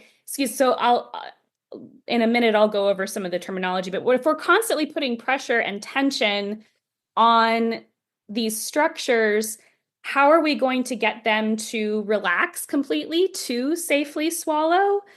And from what Dr. Hausler has shared with me is that it's very possible for us to be causing long-term dysphagia, discoordination of the swallowing function in horses as a result of oral facial pain. And there's a bunch of different impacts that we might see. It sounds like from this literature that I've just reviewed that the primary thing that you would see is gastrointestinal issues, so colic, which we see all the time. So I did want to ask you, you had mentioned the dissection, and I was going to ask you about that. And I still will. Let me say this before I forget about it. One of the things that I did for the online bit course that we're doing, I had access to a horse that needed to be put down, and I bought the horse and put it down, and I kind of did it as I was going to dissect him, and so I removed the tongue and the hyoid apparatus from the horse, and post euthanasia. Let me make that clear. And this is at a point. This was a year ago, a little over a year ago.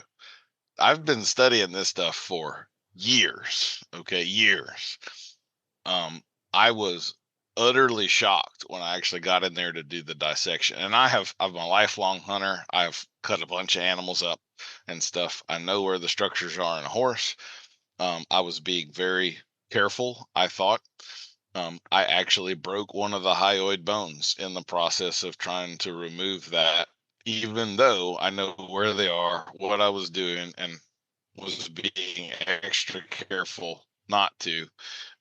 Which gave me a real appreciation for just how fragile all of that stuff is.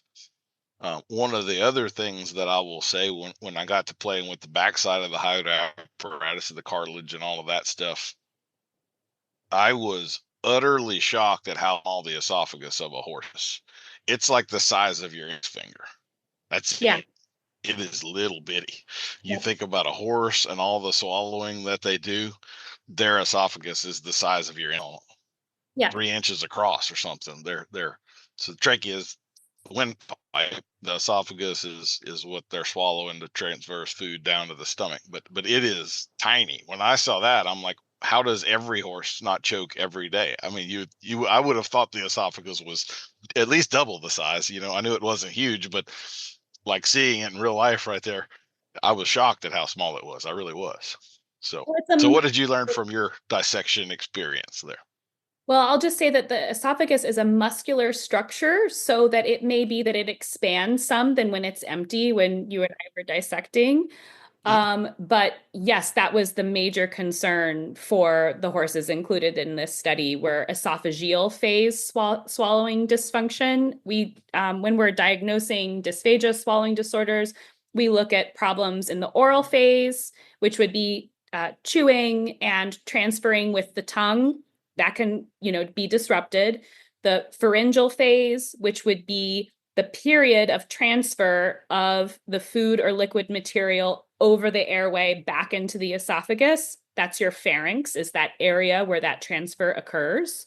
And then your esophageal phase, you can have things go wrong there with peristalsis, with the muscles that slowly squeeze the bolus down. One thing that I was talking about with, again, Lori Muller regarding horses that are prone to choke is, once that esophagus gets stretched out or has some kind of stricture, it's really hard to have horses safely be able to eat hard foods. Also, the horse's physiology is such that it's more horizontal than humans. We're, more vertical, so gravity is on our side in terms of being able to get things to go down. And one recommendation that, I'm not a vet, talk to your vet. But if you have a horse that you're concerned might choke again because they've recently had choke, that's the biggest, risk factor for choke, is if they've already choked. Feeding them slightly at or above knee height might be more appropriate than feeding them on the ground hard food, because you're giving a little bit of a support with that horizontal nature of the esophagus. Positioning and food texture modification are the first two lines of defense in treating dysphagia. First, we're going to think about how is your body positioned. It's not safe to swallow with your head tipped back. And also, what are the types of textures that you're eating? Are you eating a mixed texture like a chili, or are you eating something that's smooth and very homogeneous? Are you eating something that is very thin and slippery and liquidy? Or are you eating something that's sticky and will stick together and consolidate more easily? So thinking about all of these things might be useful for working with your vet if you have a horse who's choked and you're concerned about might choke again. So two things. One there, first of all, I applaud the Texan in you for slipping chili into this conversation in some way, shape, or form. I was expecting like a little parentheses, no beans, and then you'd go on. So a little disappointed that didn't happen, but because I'm anyway, a blasphemer, I use beans in my chili. Good, cheap protein source. Nothing wrong with that, right? So you're mentioning horizontal swallowing. I would say even most of the time it's non-horizontal, it's uphill. Like if a horse is drinking out of a pond, they're swallowing liquid up, yeah. not, and think about that. If you were to like get on a bed or something, you're laying on your belly on the bed and you have a cup on the ground with a straw and you lean over the bed and try to swallow, that's obviously going to be an awkward, and that's the norm of the horse, is to actually swallow up above gravity. If anybody has ever looked in a horse's mouth and noticed the ridges on the roof of the mouth, those are there kind of to ladder chain up the food as they move it up with their tongue, and now the roof gives them that mechanism to hold it there where gravity doesn't take it right down. So a little bonus weird fact for you. Yeah, I didn't know that. So was there anything else in the dissection that surprised you or that satisfied you, or anything that kind of stands out? Yeah, I'd say two things. The first thing I'd say is Lori very graciously actually let me dissect part of the adenoid cartilage and, hold the trachea and the tongue and the hyoid apparatus. And there's some photos of me gleefully, sticking my hand through the pharynx and whatnot. And I had been told, I don't know who told me this, or it seems kind of silly, but someone had told me that horses can't aspirate because they're obligate nose breathers. And that's not true at all. Horses have a pharyngeal cavity the same as we do. So it's totally possible for horses to aspirate, again, meaning that something's going down the wrong pipe. And then the other thing that I think I take away from the dissection is I've just gotten really squeamish about seeing horses with flash nosebands, period, bits fitting incorrectly. I've just gotten, I think, seeing the structures underneath the skin. And that was kind of the only part of the dissection that I felt a little bit not squeamish, but emotional about. I think that there's something about the face that's very personal. I look at my horse's beautiful faces and look in their eyes. And so that when we, removed the head and started looking at some of these cranial structures, I think that was just kind of my emotional response was, wow, there's so much here. It's really, really valuable real estate. And we're treating it like Grand Central Station in terms of our use of aids. And I think that if we were to to better distribute across other parts of the horse's body in terms of communication. And I love riding with bits. I love riding in connection with contact. So I'm not saying that we shouldn't do that, but I think that just like the profound respect of that valuable real estate, I would say, was a takeaway from the dissection. So one thing that I wanted to talk about, you brought up aspiration and all of that. Most people have probably at some point watched a vet pass a stomach tube into a horse, like if you've had that colic and they're gonna put some oil in them or something. For those of you that are my age or older, before we had these paste dewormers that you could pick up at the store, you would have the vet come deworm your horses, and that meant they were going to put a gallon of pretty toxic crap down a stomach tube. And so when the vet's passing the stomach tube through the nose, seems like an odd place to go to the stomach through the nose, right? Why wouldn't you go through the mouth? This is what they're doing. When they get to that point, they shove it in about a foot, and now they're below it on the end of the tube, and it's like they're fishing around. Their eyes are looking at the sky, and they're very much concentrating. Don't talk to me right now. No. That's the real estate they're navigating right there, that pharyngeal cavity, and making sure that we're not about to put a gallon of dewormer in lungs or something like that. So, a lot of individuals have laryngeal injury as a result of intubation, and I'm imagining it's the same as horses. And so you might have either temporary or a chronic swallowing difficulty because of, an injury related to intubation, emergency intubation.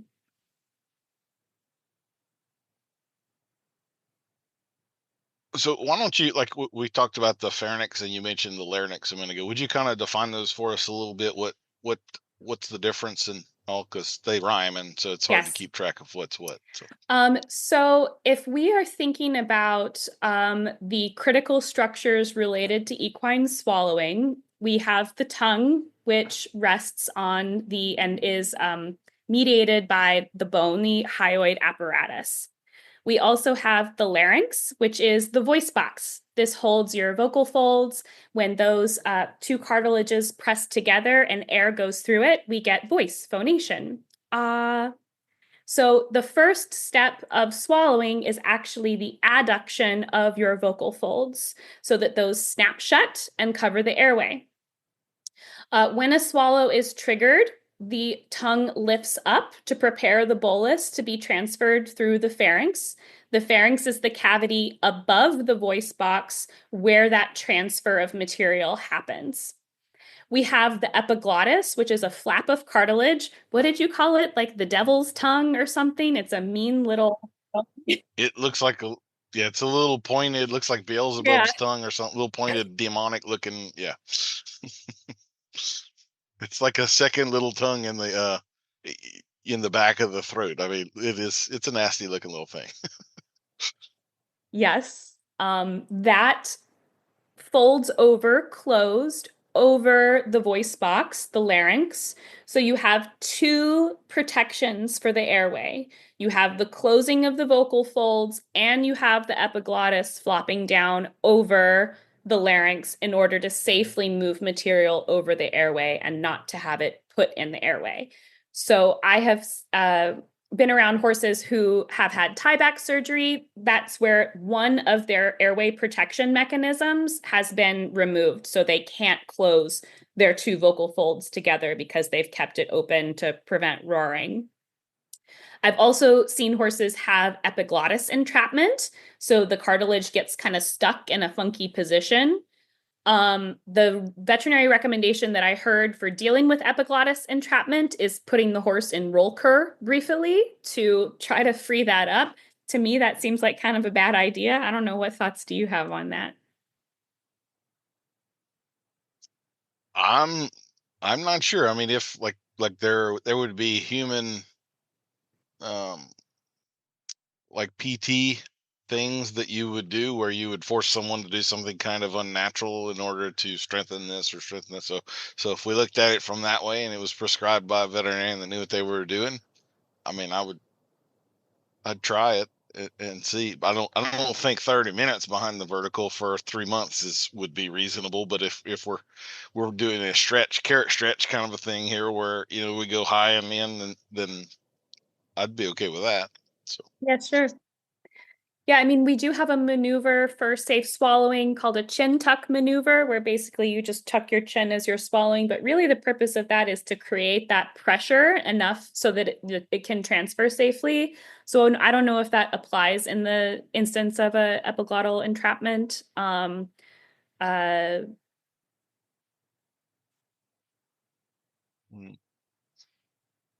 interesting. So one of the other parts that I would say here is I liked what you asked everybody to do a few minutes ago about the tongue withdrawal and forcing themselves to not swallow. We in the bit course we do some things like that to give you little I call them empathy experiments to recognize. One of the things that I try to teach people is that your horse should, in order for them to be functional, they should continue at a normal rate of swallowing throughout a ride. And so you need, if in order to monitor that, that means through your hands, you need to be aware of, looking for, and feeling, my horse just moved their tongue and swallowed. And it's not a necessarily easy thing to do, but if you do develop that feel and that awareness, I assure you your level of horsemanship is about to jump several notches in the course of a month, just going through that process and becoming aware of that and having that empathy for your horse. And part of it that I talk about a lot is the parasympathetic sympathetic involvement of the swallowing reflex and all of that. If which I won't rehash right now, but anyway. I'm curious, Daniel, have you ever found any references to swallowing in classical texts? Nothing is jumping out at me right now. I have honestly not. Most of the reading and stuff that I have done in the last decade has been on human psychology, so I really haven't read classical stuff in quite a while. I probably need to go brush back up on a bunch of it, but nothing is coming to mind. Boucher does talk a lot about stuff with his jaw releases and all, but honestly, there are some aspects of that I don't agree with. Like Yeah. I would not want to ride a horse that is hinging their jaw open in response to pressure from the bit. I would consider that an evasion and a problem and so forth. And I think we do kind of misinterpret some of the things he was trying to get across, maybe for our own convenience or excuse of our poor habits. But anyway, but I can't think of anything off the top of my head right now. I found several references if you'd be interested. Yeah.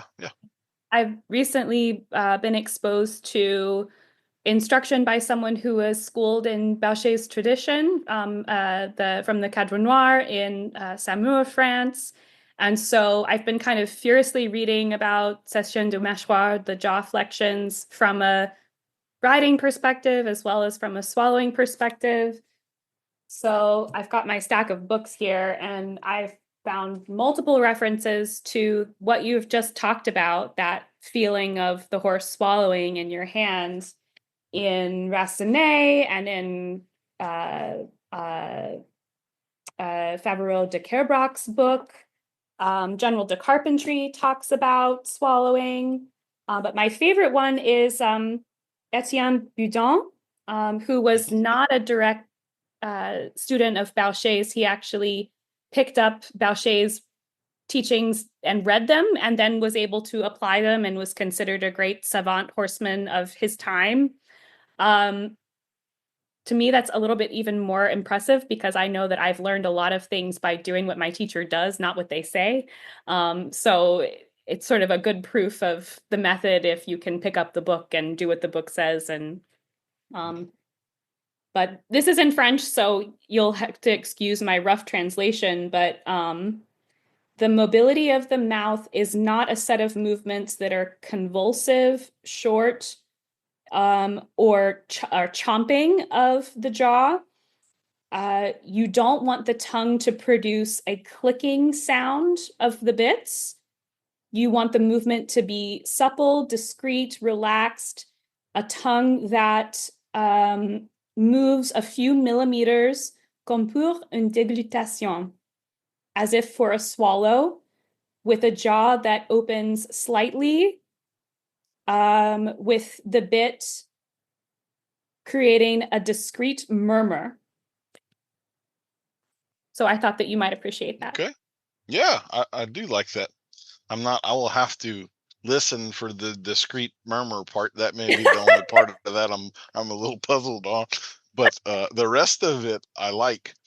And I don't want to, we are kind of talking dressage here, and I try not to just shit on dressage, but I wasn't involved in that world at all at this point, so I didn't witness stuff, but I suspect pretty strongly that there was kind of a fork in the road somewhere in the 90s where classical dressage was left behind in the modern show dressage stuff. So to be honest, when I am looking for pictures of or whatever dysfunction, I have found over the years that if I add the word dressage there, my search goes much quicker, because all the pictures they want to show are problematic typically.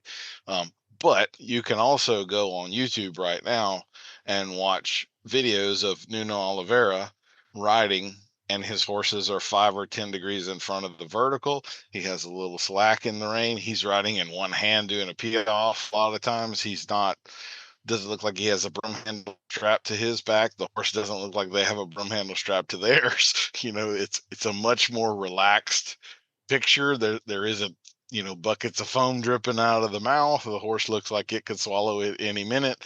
It is.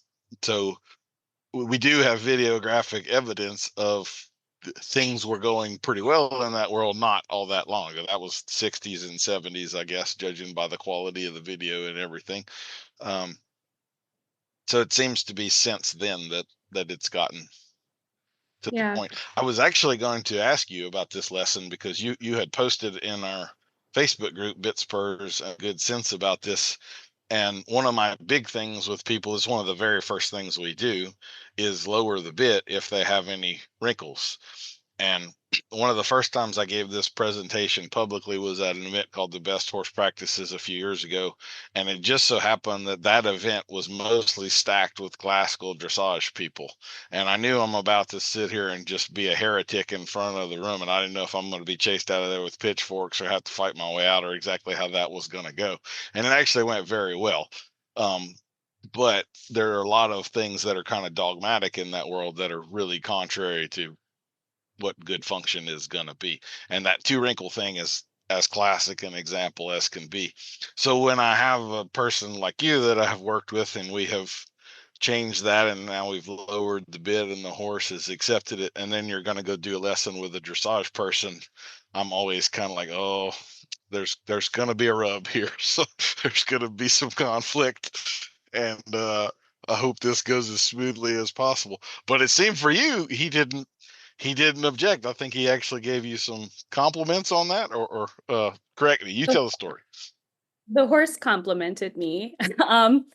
So I had posted in Daniel's group that I've been, I take lessons with a local coach who I love. She's helped me so much, particularly with overcoming some like fear and just like being worried. And but she comes from, I would say, like a German lineage. And Nuno Oliveira, in your example, comes from a more Baucherist French tradition. And that fork in the road, actually was just reading Rassenet talking about how Rainer Klimke, when he was showing in the 80s and 90s, so like the god of German dressage, people consider him like the end of competition dressage. When he quit riding, it all went downhill from there.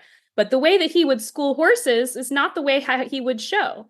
He said, you might be right, but tomorrow I have to go show. So I need to ride this certain way and demonstrate throughness.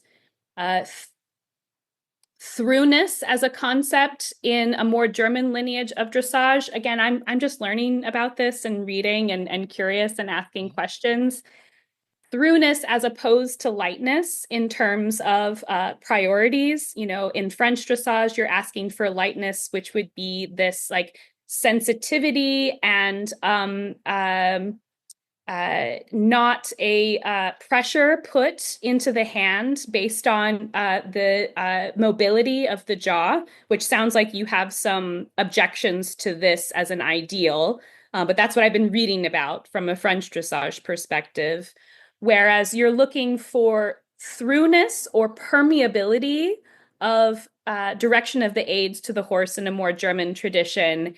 And taken to an extreme, you're asking the horse to be so obedient to you. I'll use a quote from Shannon Bean, Humming Horse Equestrian, that it's almost like dressage as a form of necromancy. I mean, you want the horse's every single step to be controlled to this extreme degree, and that's kind of what they're looking for in this tradition, or it can be. Now I know that there are beautiful German dressage riders. I just watched Sabine Schutkerry 2 weekends ago teach here in Pennsylvania, and I know that she comes from that tradition of strong contact or stronger contact than would be promoted and acceptable in a French tradition, use of side reins, these sorts of things. And I love watching her ride. I mean, you can have great styles or great results from both styles, and probably a mix is where we should end up, because I've definitely seen people trying to do French dressage and their horses are just chomp, chomp, chomp, chomp, chomp. I mean, they're so active in their mouths. They've got big, wide eyes. And to me, that doesn't indicate relaxation related to the relationship with the bit. It's sort of like an agitated relationship with the bit. But back to your comment about my post, I did that without saying anything to my teacher. I lowered the bit just enough so that maybe she wouldn't notice. She's quit bugging me about taking the flash off. I just, I've stopped asking permission to adjust this horse's bridle. And we had an amazing lesson. I've recently learned in therapy that I'm a teacher's pet. I seek approval and I'm oppositional. So that's fun. So that maybe that's taken me down an interesting road as a horsewoman. Okay. Um, well, I'm glad that you had that very good lesson, and the flash coming off and all. I always say with that kind of stuff, if you just let the horse tell you whether it works or not, then I'm going to win that every single time. The body language will be clear in short order. So it's good. You're kind of an ambassador out there. Maybe that dressage person will see that and play around with it a little bit and come from the dark side to the good side of the force, right? What would you say to somebody who says that we need a flash and a noseband to stabilize the bit? That's absolutely in no way, shape, or form a true statement. Not even kind of. The problem with a lot of these things, if we're looking for a horse to be relaxed and focused, a lot of the things that we do to such a degree that they become a distraction. I mean, imagine a horse with 40 pounds of force on the most sensitive part of their body, the tongue, with all the neurology involved in there. What percentage of that horse's brain can actually go to doing what you're asking, even if they wanted to? If they're the highest character horse in the world, it's like the CEO that you put on a horse, and now they have adrenaline to deal with, and 60% of their brain shuts off, and now I have to say, no, your other left to someone who's highly competent and highly intelligent, right? We kind of are doing the same thing. When you put a flash on there, you clamp their mouth down, and you affect all of these things, which are primal. I mean, the swallowing reflex, all of what you were talking about in mammals, that exists above anything. Because if mammal cannot suckle at birth, they don't survive. So we are hardwired for those things to work. Yeah, One of it's the vital. great one of the And I, great interviews I had was with a Canadian horsewoman named Lee McLean, and she is also a stroke survivor. And so we talked a little bit about that. And she was talking about when she was at that point of trying to learn to swallow again, that it was like she was drowning. I mean, it was a panic that was beyond your control whenever that's not working. And so if you're affecting your horse in that way, I mean, you think Piaffe overrides drowning? It doesn't. I mean, that's really what that stuff is going toward. And you do not have to take my word for it. Pull the flash off your horse, lower the bit, do that for a week, and then tell me it's not clearly better. Let the horse tell you. So yeah, I 100. interrupted you there. I'm sorry. What were you saying? I can't remember. I think probably something like swallowing is vital. And it's not something that we should be fucking with, frankly. Um, It's a big deal. It really is. do you, I've heard you say, something along the lines of when you can influence the tongue, you can influence the whole body of the horse.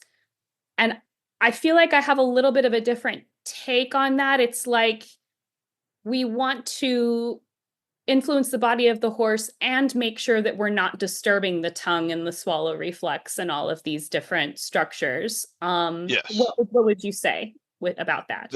That's a matter of degree. I mean, you can communicate to the tongue without yelling at it. Like, so it's about how far you went. Did I touch the tongue and transmit a signal, or did I cause the tongue to become defensive and shut 40% of the brain off, and all of the things we were just talking about? So to me, it's a matter of degree. I have been asked that question before, like knowing all that I know about bits and the potential for dysfunction, why do I still ride with bits? The answer is because we can communicate with such subtlety and sophistication. All you have to really do is learn to dial it back so that you're subtle. There's too many people that, if you ask them to pick up the left rein and turn or stop, like they pick up the reins at a 4, and they don't know that a 1 exists. That, I've seen a lot of people. I'm kind of open about this too. Like, I have absolutely no moral qualms about picking up the reins and clearly communicating to a horse, no, don't do that again. Right? So I'm okay with punishment through the reins. The difference is my typical punishment pull is lighter than a whole lot of people's default starting point. And I don't think they just don't have that relative scale of, oh my God, I have been pulling that hard. So like you're talking about the tactile experience at clinics, like I will have you hold your rein or a lead rope or something, and you're going to play the part of the horse's mouth, and then I'm going to hold it with an open hand and just pull back until, you'll see that you actually feel the pull with slack in that line. It does not have to be a straight line and tight before you feel it. and I will pull with an open hand, and I can even bump you with an open hand, and nothing more than the friction of the weight of the rein in my hand. I can give you a bump. Hey, pay attention. You didn't respond to the softness that I just gave you. Here's an actual punishment. And I haven't even closed my fingers around the rein yet. And that's one of those things people will have a light bulb moment. They'll feel that and they'll just go like, oh my God, yeah, I've been pulling way more than that. But you can feel that with gloves on in the winter. People have a glove on and you can still feel it in your hand. And now think of how sensitive the tongue is. I mean, we can tie cherry stems into knots with that thing. Like, you're telling me you got to pull 40 pounds for them to know that you're asking something. I mean, you just don't. So, and it does cross the line. I mean, it begins to negatively affect the horse. And so we see the performance go down. And so what do? More leg, more pull, and it becomes, a vicious cycle until we have a parotid that's bulging like Arnold Schwarzenegger's neck and all of these other problems that we're talking about. So, which I have seen happen with riders using bitless bridles and even bridle-less. I have seen horses who have learned to compress like this because that's where they've been told to be. I'm curious, does Daniel Dauphin, the Vit guy, ever ride bitless? Yeah. I started for years and years and years. Every colt I started was in either a halter or a side pull. The traditional vaquero hackamore, I play with that stuff. I can get more done faster in a snaffle bit, to be frank, and so I don't always have the luxury of time I'm not going to commit to keeping a horse in that for 8 months unless I have a paying customer that wants that done. Otherwise I have faster ways to make progress. But and my ultimate goal with every horse, really, I'm aiming towards bridleless, but that's a graduation process through a subtle understanding of all of the bits until I don't need one at all. So to me, that's the extreme end of softness. So I don't I have no insistence. If you come to a clinic or something and you're in a bitless bridle or whatever, I'm not going to pick on you or point it out or really or let me say, there are a few of those designs that are truly horrible. One, like the mechanical hackamore, is best used to weight down a line to catch catfish, in my opinion. It's just mechanically, and the way the horse is built, it's a poor design. Honestly, the other Dr. Cook's bitless bridle is maybe the worst design of bitless bridle in terms of the way it doesn't release very well. The cross underneath the chin, that one crisscrosses. I don't like that one. And it just doesn't release. Like it kind of cinches the horse down, and in its design, it has enough friction that if the horse then wanted to open their mouth, swallow, or relax, it kind of has to fight the bridle to be able to do that. And so like he has a problem built into his design that there was no need for. It also is this would be a little more technical, and I'm just going to say it, although this is one of the things without a visual, it's really hard to understand. But for a horse to correctly laterally flex at the pole, the jaw has to move out of the way. And that sort of a design is actually pulling at the TMJ, that design is pulling the jaw the wrong direction. So if the horse actually yielded to it, it would block lateral flexion. I mean, it's a terrible design. So, but I'm not a person that insists that you ride with a bit or anything like that. And there indeed, in the stuff that I teach, there are a lot of the dysfunction still can and will apply. You can have a horse in a hackamore develop a foamy mouth, with no bit in the mouth whatsoever. So, I mean, dysfunction's dysfunction. Sometimes it involves a bit, but it doesn't have to. So, I like bits. I actually have a bit tattoo. I was noticing. Yep. She's got a single jointed egg butt on her forearm there. So very nice. It's three. Yeah. It didn't look like it. Show me again. It's it was my show horse. Okay. All right. The Neuschule 3-piece egg butt snaffle. It was his bit. Very, very narrow lozenge in that one. It looks like a single joint. But okay, before I forget, let me make sure I get to our podcast sponsor for this episode and pay the bills. Okay, so you might want to swallow that drink you just took before I get started on this. Okay, so our sponsor for this episode, audaciously with a speech pathologist, is Tom's Tongue Ties. Man, it sure is a pleasure to ride around on a quiet horse. When you're out on the trails trying to listen to that radio in your saddlebags, there's nothing more annoying than a horse that's chomping on the bit or making smacking noises with their mouth. It's like listening to my kids eat cereal. If you've been looking for a solution to that noisy, mouthy horse of yours, Tom's Tongue Ties has the solution. We've taken new aged fabrics with Kevlar and combined them with harmonic, sustainable, and free trade fabrics made of hemp for the most modern and holistic tongue ties on the planet that are 100% biodegradable. Tom's Tongue Ties come in a variety of colors and patterns. Wouldn't a hot pink Tom's tongue tie look awesome on an unhappy appy? Brilliant red will really set that blood bay apart and keep their tongue in their mouth too. If it's a chestnut for you, might we suggest royal blue? That's right. Tom's Tongue Ties are good for the planet, good for those disgusted by mouth noises, help your horse to breathe better, and are the fashion accessory that'll make your friends jealous. If your horse has tongue issues, bit problems, or mouth vices, you know what to say. Tom's Tongue Ties. Oh my goodness. You know that those are out there. I know that you know that those are out there. There's a real thing. People like tie the tongue to the mouth. It's crazy. So when I was doing my main body of research before the original bit video, one of the major papers that I found on dorsal displacement of the soft palate, so all of the stuff we were talking about, was a paper that described all this and outlaid it and everything very well. I actually knew one of the co-authors of the paper personally, so I was able to call her and pick her brain on it further. It came out of LSU vet school right down the road, and it was basically outlaying what the problem was and giving a veterinary prescription for tongue tying as the solution. And it was one of those, I read 80% through it and was learning and eating it up. And then I got to that and I was like, are you fucking serious?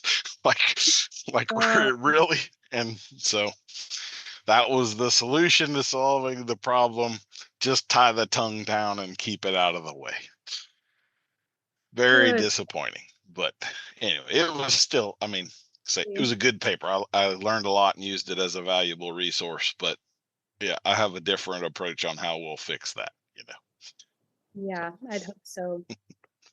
I would like to ask you about laying horses down. I don't know if it fits very well with the rest of this conversation, but I think that exploring this like consensual horsemanship, collaborative horsemanship thing is something that's been important to me.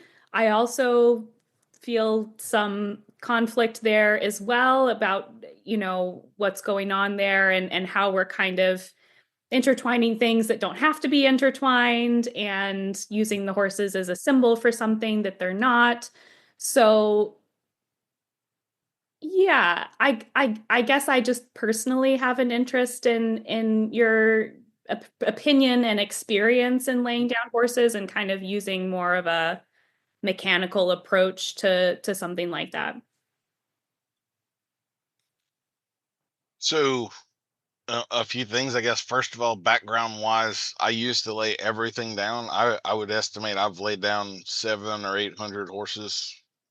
So I've kind of run the gambit of what it does. I also don't do near as much of it as what I used to.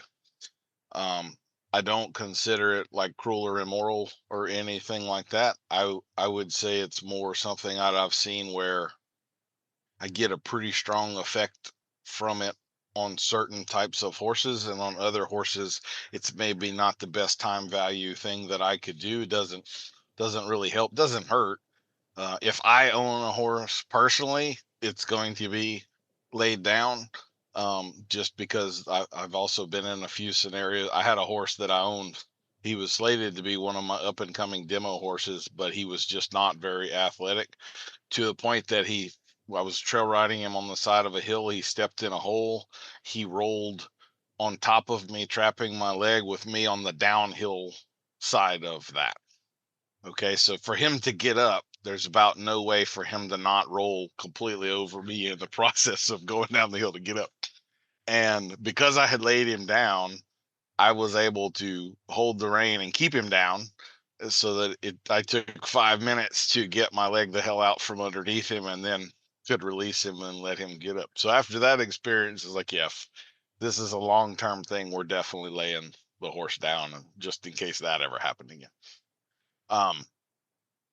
So the two types of horses that I would still lay down are basically the extremely dysregulated, fearful, feral type. So think Mustang. Okay. What I have found is that it's kind of the puppet thing, the show them. And I don't do it in a rough way. I actually have a video on YouTube of this. Like they find it. I do it with feel, handling it just like I would a bridle rein. So it's not a me flopping them over on the ground and holding them. It's very much a soft and gentle sort of a guide. And for that type of horse, they will generally fight it. I try to set it up where they're fighting themselves, not me. I'm just kind of in the picture holding what I got. And there's going to be a surrender that takes place. It's going to seem like the scariest, most horrific thing that horse has ever done. And then absolutely nothing is going to happen to them. And I don't mess with them a lot. Like, I'm not standing over them with a flag and all, it's just kind of, they go down. I immediately get the rope off of their foot, and they can go back up, and I tend to pet on them a little bit, and then I just go to the other end of the round pen and stand there.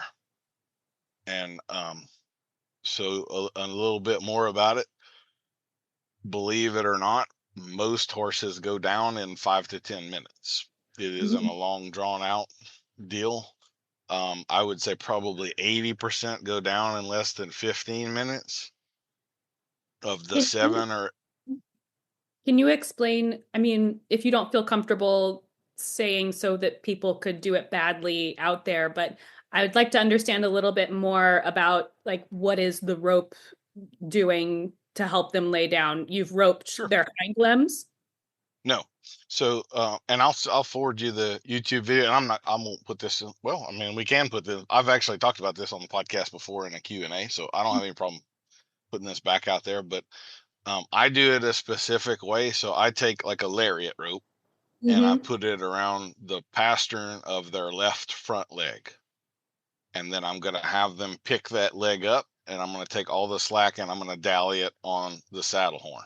So I do prefer to do this with the horse saddled. The saddle mechanically helps me. You can also do it by putting a rope around the horse's barrel.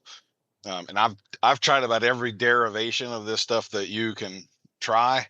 I have had a few horses that when fighting it with just a rope around their barrel, they were sore. And so the saddle is actually kind of like a layer of protection. So I'm going to have their left leg up in the air, which means they're standing on 3 legs. I'm going to usually I just have a halter on them, and I'll pass the lead rope. So I'm going to stand on the left side, and I stand in a specific place that's basically at their left hip. So I'm behind the stirrup, right? And I stay right on their hip. I don't like to be 10 feet away or anything. I stay right there on the hip. And I'll pass the lead rope on the right side, and I come around the back side of the saddle with it. And I just basically stand there, and I ask the horse to bend. And when they bend, this puts them off balance because their body weight would shift to the left, and the left front leg is not there. And so it just kind of puts them in a little bit of a bind. And then I'm going to guide them with their weight. Here's a safe place to go and so forth. Sometimes they'll resist. Again, I'm a lot softer on lead rope than you might think I'm being in that deal. It's kind of like the tongue. If I get rough, I'm going to cause defensive reactions. They're going to go sympathetic nervous system, and this is now going to be a fight. And so even though it seems like an extreme sort of a thing to do, like you would be shocked at the number of horses that I lay down. This is more than half of them. When they go down, they stay down like 20 minutes. Right. And this is with me not, I'm completely out of the picture. I'm there for maybe 30 seconds or a minute once they're down, and then I'm 60 feet away on the other end of the round pen or whatever. And there's a ton of them that'll lay there for 5 or 6 minutes, and then they'll kind of halfway get up, roll up on their belly, and they'll look around, and then they just lay right back down, and they're crashed for 15 minutes. So it puts them into a very deep, relaxed state. One thing that I would say, you will hear people, in my opinion, incorrectly say that this is a tonic state. So if you're familiar with that, like, again, that's a very extreme end of the sympathetic nervous system. It's basically it's a merciful end. So like when the gazelle is being eaten by the lion, believe it or not, they're not in pain at that point because their body more or less puts them out, and it's kind of the, dealing with the extreme. So that's not what it is. These horses are conscious when they're down there. I could make a noise or something and scare them and get them up right away, so that they're not shut out. How do you know? What tells? Because I've made mistakes. Oh, you've made mistakes.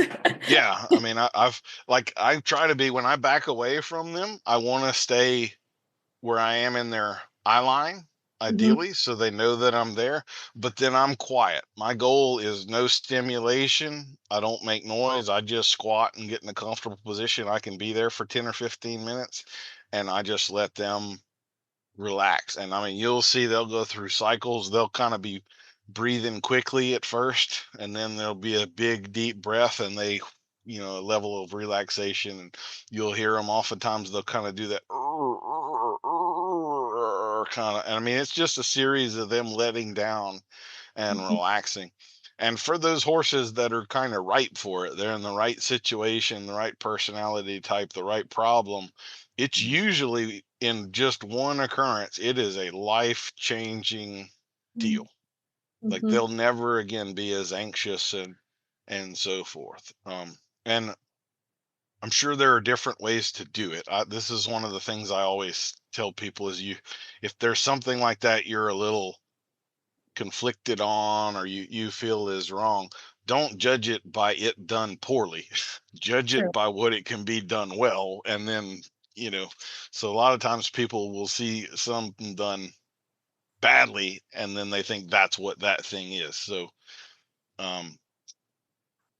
I would also say, so the other type of horse that this benefits is kind of the other end of the spectrum, the extremely spoiled, pushy horse that has no respect for people. When you put them in that mode where they want to fight, they're fighting themselves. Like, this is not physically challenging for me to do. My 12-year-old son is strong enough to lay a horse down. So it's not like I'm wrestling them at all. Right. It is submission. And I say that unabashedly. Some of those horses need to submit. They never have in their lives. They have, a lot of times this is like the orphan foal. So what they would have gotten in herd dynamics does involve submission, whether that's comfortable or popular to admit or not.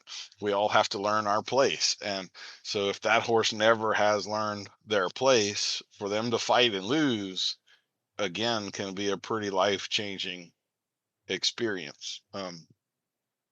And every part of what I described there, I actually learned how to do that from Craig Cameron in the 90s. I played around with a lot of different variations and I always come back to that one. It's the best way. Like there's a trainer around here that I like and I respect a fair bit, and he picks up the left front foot, but then he runs the rope under the belly and dallies it on the right side. So it brings the left front across, but it kind of twists the knee. And so I've had a couple of horses that I tried that he does that so he can't get pawed, because they will fight that rope. And if you're standing on the left side and the left front leg is thrashing around, that's why I stand back at the hip, because I'm out of range if I'm at the hip. But I've had a couple of horses. One, I felt like it tweaked their knee because it was twisting in a range that the knee shouldn't be in. And then I had another horse that pawed an awful lot. And again, because of the direction, it was banging its hoof into the right knee that it was standing on. And the next day, the right knee was swollen up and sore. And so I don't like crossing the leg that way. I just find the most simple, basic way of it is I don't ever do it with a bit. It's always just a halter and a long lead rope. They will kind of spin around and stuff sometimes, but it's kind of just a process of them learning the boundaries, what it is and what it isn't.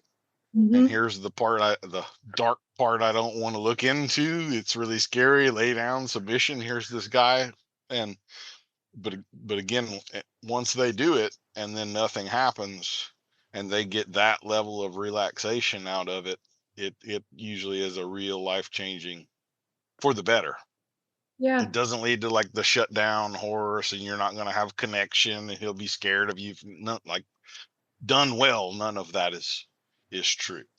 Yeah. What do you do to prepare for a lay down? What skills would you want to have with a horse before you ask them to lay down? I don't need much. I mean, I've done this with horses that weren't halter broke when they entered the round pen. So, but I do need some lateral flexion. So they need to understand that when I pick up on the lead rope to the right, you bend to the right. That would probably be the bare minimum one. But again, that's not you can teach that to a horse in 5 minutes. So that's not a huge load. Yeah. So, but kind of the mid-range, someone brings you a horse that they've halter broke and handled, and he's had his feet trimmed and he's not dysfunctional and no big problems, then, you won't have a night and day difference in that kind of horse. It's not going to be you're just going to have spent 30 minutes on something that didn't really have very big measurable effect. And that's really the only reason I don't do it. I have more productive things in that first week I could have done with that 30 minutes. So that's my sole reason for not doing it. I don't think it ever hurts anything, done well. Again, like I have no doubt that you could find videos on the internet of people trying to lay a horse down that would turn your stomach. So, done well, there will be none of that. It'll be a good experience. I've had 3 horses that took me over an hour to lay down. One of them was on a place that I was at for a long time, for years. I knew this foal from the day he was foaled, and then I started him as a 2-year-old. I believe this was an oxygen deprivation kind of horse. He was not right. He wasn't right from day one, and he wasn't right when he was a 4-year-old. That horse just, and he fought and fought and fought. He would have been the kind that really needed it, but I don't think he had the cognitive ability to process it and actually, do what we wanted him to do. 2 other horses that took me over an hour were full brother and sister. And special. if I ever had another full brother or sister in that line, we're not going to lay that one down, so. Cool. Yeah, I think sufficiently answer the laying down. Yeah. It's just interesting to think about, and I'm sure that you teach a lot of women who maybe don't want to elicit submission, I feel like this might be kind of an extreme thing to say, but if I wouldn't personally lay down a horse, and I don't think that I would send a horse to be laid down even by someone as skilled as you. I don't know. There's just something about it that feels like I can't quite believe that that's not what you're doing, is putting them in that, okay, you're going to die. You need to accept that you're going to die and then come through the other side of that. And it's hard for me to understand how that's not what's happening. I do think there is a component of that that's happening. Okay, so I think that's part of it, is that I'm going to lead you to the worst scenario and show you that it actually wasn't what you thought, and now maybe you question. And this is all very anthropomorphic. I don't think the horse's thought process is actually this complex, but Mm-hmm. we're going to have all. This is one of those good tips that one of the first trainers I ever worked for gave me. He said, when you have a horse like that, what you want to do is to set him up to look like a fool. And so if you were all worried about this, and look what a fool you were. Like, that's kind of the experience that I'm trying to Yeah. give the horse. Mm-hmm. And I generally lay them down once. If I'm gonna, there could be a couple of ways this could go. So let's say that the horse fights it pretty good and never really submits. Like, there are some horses that will go down, but then they pop right back up, and you lay them down 3 or 4 times, and each time they pop back up. And most of those horses, the third time, fourth time, they stay down and they kind of yield to it, but some don't. So if I had one that really didn't, but I don't want to spend 2 hours on this today, he's had enough already. And so maybe we revisit that tomorrow and we kind of finish it off tomorrow. Mm-hmm. I have found, like, if I lay them down every day for a week, it's a diminishing returns thing at that point. I don't get nearly the same value for the time. So I might, if I had a really tough one, I might lay him down, and then 3 weeks later, maybe I lay him down again. But it's not an everyday thing. It becomes kind of a trick at that point. There isn't the discomfort or the emotional regulation required, and so the effect that I'm looking for doesn't really occur anymore. Mm-hmm. Mm-hmm. And that's backed by brain science, like the dopamine stuff. Dopamine actually is taken up in different places in the brain in an area called the striatum. And like, the stereotypic behaviors, cribbing, weaving, those types of things, they get dopamine from that. And Mm-hmm. so, and then it's the third place of it. It's either the most posterior. I don't remember the breakdown of where it is, but it's so that when we see, like, the licking and chewing, the light bulb moment, that's the first spot where they get dopamine in the striatum. And so that's where we get the light bulb. The dopamine hit happens after. So that's kind of the important order. So we do the thing, we leave them alone, they process it, and they go, oh. And so they get the dopamine on the backside. In the middle is where we want the trained horse to operate. That's where they're going to get the dopamine. That's that central part of it. And that is when they understand the cue, they're fully committed to it, they're on board, and they actually get a dopamine hit on the front end. So Mm-hmm. when you give the cue, they go, "Ooh, I know the answer to this, and I'm on board." And so giving them the cue actually gives them a shot of dopamine and reinforces the cue. And you see this is most easily seen with, like, dogs. So, like, the lab, that's a highly trained retriever, and you throw the dummy, and they are sitting there just shaking, waiting for you to say their name. So, like, they're getting dopamine and adrenaline right there on the front end, because they know what's coming. They're excited about what's coming. This is the greatest thing ever. And so actually the timing and place of the dopamine changes. So that's part of what's going on with this deal too. So I understand people's aversion to it. I do agree it's kind of an extreme thing. That's why it's a tool I only pull out of my pocket in certain situations for certain types of horses. But I am very comfortable with it. I know the kind of results that I can get, and I don't feel like even though it is stressful for the horse in the interim, I know where we're going to be on the other side of it. And for some horses, they really, really need that. It's a gift. I mean, it's they're going to be way better after the experience. So, and it does tend to bond, kind of that, you could call it a trauma bond if you wanted to be coarse about it, but, like, doing hard things together and coming out on the other side, like, that horse feels like we just came back from war together, buddy. So I'm good with you tomorrow. Yeah, I trust you. We have done the scariest thing we could ever do, Yeah. and you and I just chilled together in the midst of it. And so now I know how, in the worst of circumstances, I know how you're going to respond. I've seen you do it. We've actually done it. So Mhm. Mm-hmm. Interesting. So Great. Yeah. I would agree. Like, I don't really teach many people. I think I've only maybe coached 2 or 3 people to lay a horse down. This is not something I think just anybody wants to go just do. Okay, Yeah. so I would agree it's kind of on the extreme side of the scale, but that Yep. doesn't mean it doesn't have a place. So Sure. Yeah, absolutely. sometimes, sometimes that's the tool you need. So, Yeah. Cool. all right.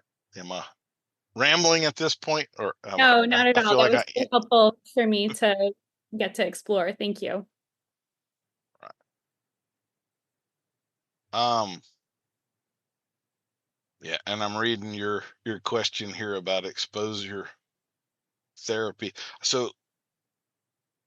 So on that, I don't think it is the same thing, okay? Because like that involves memory and Mm, the certain parts of the brain that are processing a traumatic response. hmm. And so that's not the situation that this horse, or I guess it could be if they had a trapped kind of an Yeah. experience. But there was actually a guy that gentled mustangs in a similar way. He had taken like a cattle squeeze chute and had put solid sides on it so he could run a horse down an alleyway into this chute, and then he had a grain bin above it that essentially dumped oats down, and so the horse is standing in a chute. Now he's completely surrounded by oats, so it's like he's in quicksand. He's immobilized, but everything's touching him, but nothing is hurting him. And he would do this, and they would stay in there for 10 or 15 minutes, and then he would let them out, and they would come out essentially gentle.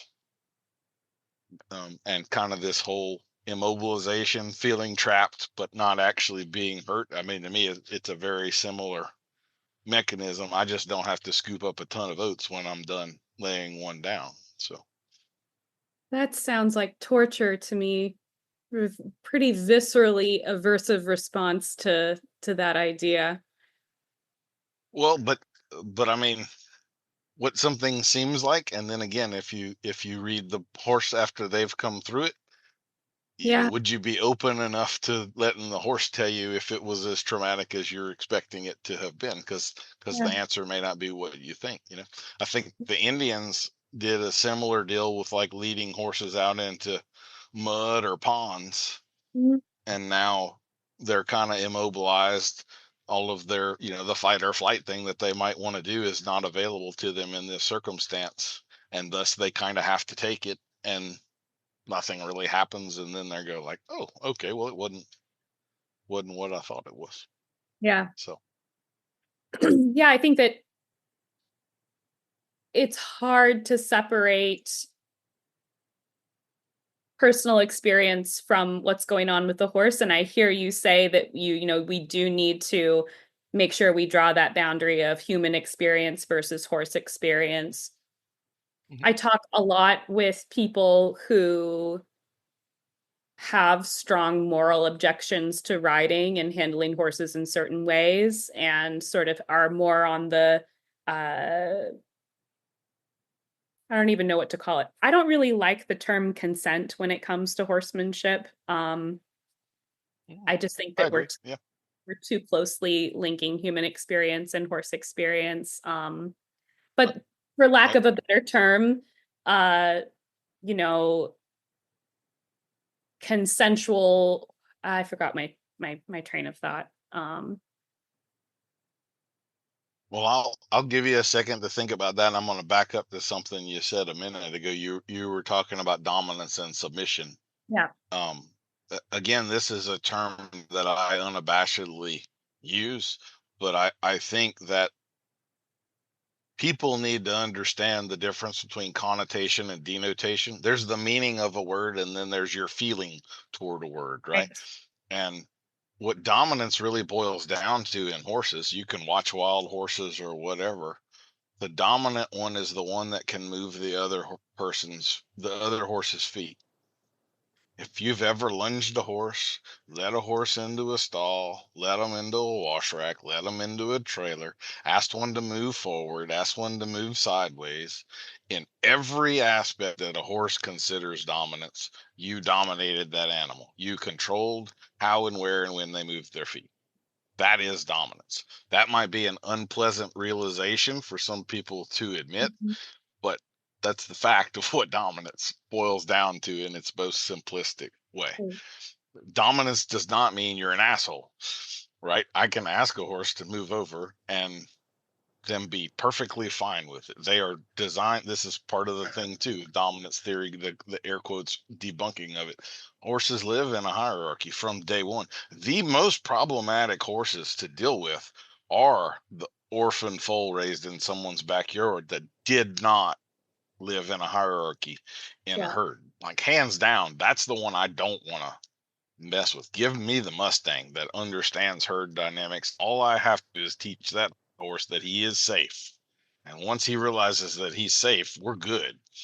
But that one that has no understanding of hierarchies or submission or any of that stuff, like that's the one that's going to hurt you. It's the horse that's not afraid of you that's going to hurt you. It's not the fearful ones, you know. Yeah. So um so that's kind of what I always boil it down to when people have this averse reaction to the word dance. Like if you are involved with horses at all, you are dominating or being dominated by them. But there's no avoidance of it. That's the dynamic that's setting up. So I think it's better to understand it and embrace it just as a fact rather than having these feelings about it. And most horses are actually a lot more comfortable below you in the pecking order. You know, there's only one alpha in a herd. Um, and then kind of while we're on this topic, like the newer part of the conversation that most people that are talking about consent-based training and the debunking of dominance theory, what they will talk about is um, having a senior moment on the term for it right now. It's kind of conditional dominance, where in different situations, if you took these three horses, A, B, and C, in this scenario, A would be dominant, but if you switch to this scenario, it might be B that's dominant. So they're saying essentially that the dominance hierarchy is not as linear Fluid. as we think. There's Yeah. more fluidity to it. Exactly. My contention there would be those of us who believe in dominance theory, and I'm not talking about old bogus wolf crap research, but what dominance theory really is. If I didn't believe in a fluidity to it, then I wouldn't believe that I could affect it. Right. And I do believe I can walk into this round pen with this horse that maybe has always been dominant to people its whole life. And I can affect that in a manner where it will submit and be okay and be led. And I can now control its feet in certain ways, develop a more sophisticated. So I have to acknowledge right away that dominance is not something that's written in stone. It is flexible. It is fluid. I can affect it. Sure. And that's just an intrinsic part of it. That's never been something that anyone has ever claimed, as far as I'm aware. Because if you claim it, then you don't believe you can have an effect on it. I'm a horse trainer. I can affect horses. You know, that's what I Yeah. do. Yeah. So, Yeah. um, Definitely. all right, I'm on I a guess. tangent now. So, Yeah. Yeah. Yeah. Um, I guess what would you say, and I'm sure that you deal with people who do not want to engage in a leadership position with a horse, and maybe they love horses and they want to be with horses. What is the way that they can safely have a relationship with horses, but maybe the are not able to at that time or at that stage of their life or whatever's going on in the proximity to having this relationship with this horse that's more related to their personal, mental health or trauma or whatnot. But they still want to be around horses. They still want to interact with horses, but maybe are not ready to sort of take up the a leadership position with a horse. sure, I would. So there's a couple of parts of that. One, that's part like my thoughts versus feelings question.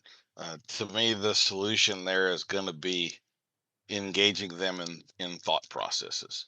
Huh? Feelings exist and they're important, but I think a lot of us give them too much important. One of my Mhm. little sayings is that feelings often have shit for brains. Yeah. I'll give you an example. You could go to bed tonight and have a dream about your husband cheating on you or something like that, and wake up tomorrow morning mad as hell at him. And Yes. the poor man's done nothing. You know, you have very strong feelings based upon nothing that actually happened. So you do have the feelings, and maybe you want them validated, or I don't even know what that word really means, but we are certainly capable of having feelings that are not tied to anything that's actually occurred or realistic or whatever whatsoever.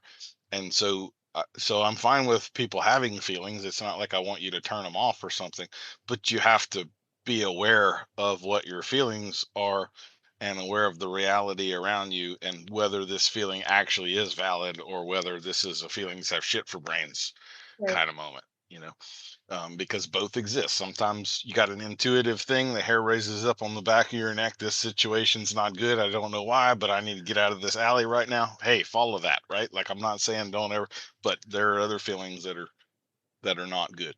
So, Right. um, Or you've been sort of, you know, the hypervigilance that comes along with trauma and sustained traumas, those feelings can actually make you less safe than more safe because you're hypervigilant to the point that you can't actually accurately discern what's dangerous and what's safe because your mhm, system's on overload. yeah. I'm sure I've met horses that are like that. I know for myself that there's been times in my life, and even now still, if I'm in the wrong mood, if I'm feeling the wrong way, it's not a good time for me to go spend time with horses. And maybe I take an art class and learn how to draw horses, or I spend time volunteering in an administrative role for a therapeutics facility or a charity of some kind. So I hope that people out there know that there's a lot of ways to love horses and be with horses that doesn't necessarily mean that they're training horses. And having met a lot of women and been in spaces with women who are trauma survivors and are seeking that connection with horses, I feel like there's a lot of people seeking connection with horses because of that experience of feeling like prey. A horse is a prey animal, and so wanting that connection kind of from that angle can be a big fat mess. And I speak from personal experience and frustrating my horses or scaring my horses or confusing my horses because I don't have that thoughts, feelings, relationship balanced. And that's not a static thing, just because you're not uh, in the right place for riding and training right now doesn't mean that in the future you won't be. But yeah, that's what I would say maybe about that. So it's like to your original question there about the person that's having these feelings on consent. They don't want to be in a dominating sort of a role. To me, this is, and maybe mental health challenges or whatever, like that's squarely in the tent of therapeutic writing type stuff. So Mhm. so just like that, I'm gonna be very selective about what horse that person might be around, because there are horses that are, you said a really important word, they're safe. Like, there are horses that if they sense weakness, they're they're going to take advantage of. There are horses that anybody in the world in any state of mind can handle them, and it's going to be okay. And usually those horses are like 17 plus or something. So it's like we were just talking about a horse that might need to be laid down, and we're polar opposite ends of the spectrum. So a green horse is not something I'm going to pair that person with. Yeah. I'm going to pair them with a horse that we don't have any dominant struggles. This horse has been there, done that. They're not scared of anything. They're not pushing on the boundaries. They're very comfortable in the middle of the road between the ditches, and so that person will be taken care of by that horse.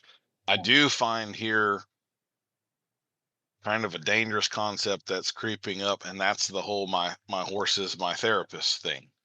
I think it's kind of related to the anthropomorphism stuff, but there are people now, some of them are clinicians, that are giving horses attributes or credit for attributes that they certainly don't have. Your horse is not omniscient. Your horse is an emotional being, but it doesn't know what you need. It doesn't know you have a traumatic past. It does, your horse is not your therapist. Your therapist is supposed to have a deep understanding of a lot of things and know more about you than you know about you, and they're guiding you through a process from a place of knowledge and understanding. Your horse can't do that. I mean, so like I understand, hey, I love that yeasty smell of a warm blood. You want to go out to the barn and you touch them and you get some oxytocin and your blood pressure comes down and all. Great. No argument. But my horse knew I had a bad day and he came and he wrapped his neck around me. No, he didn't. No, I mean, maybe he didn't wrap his neck around you, but he was smelling for a peppermint in your pocket on the other side right there. Like, he did not know that you needed a hug. That's not part of their world or part of their brain, or Well, when we're talking about candidacy for therapeutic riding, and I'm not a mental health therapist, I refer out for those cases, but I do work with a lot of kids with autism who come for equine assisted therapy and therapeutic riding. And horses are not magic. If they're not motivating for someone, it's not a good fit for a therapy. Just as if you're terrified of water, aqua therapy is not going to be the thing that is helpful for you. I have seen people wrestling kids to the ground to put their helmet on to get on the horse to, quote, regulate. And that is not that is a recipe for disaster. Oftentimes it's not the participants that are the issue so much as the parents who are really wanting to see their child calm, to see their child connected, to see their child, motivated and interested by the horse. And it's just not a good fit. And so I totally agree that your horse is not your therapist. The horse can be a part of a team of people that can support therapeutic goals, but the instructor or the therapist, the equine specialist in that situation has a high responsibility for the care of that horse. And I talk about that, and I think about that all the time with people in my world of therapeutic riding and equine assisted therapy is, how do we do this in a way that's ethical for the horse? Because it's a very, very difficult job that we're asking of them to deal with dysregulated people. Yeah, people do not realize the burnout rate, so to speak, of therapeutic horses. They don't tend to stay in those programs for very long. I've known a handful of horses that were in there for like 7 years, but I've known a bunch of horses that were there for 18 months and then needed to go do something else too. So that is, like, we talk about the show horse world and the stresses and pressures and all.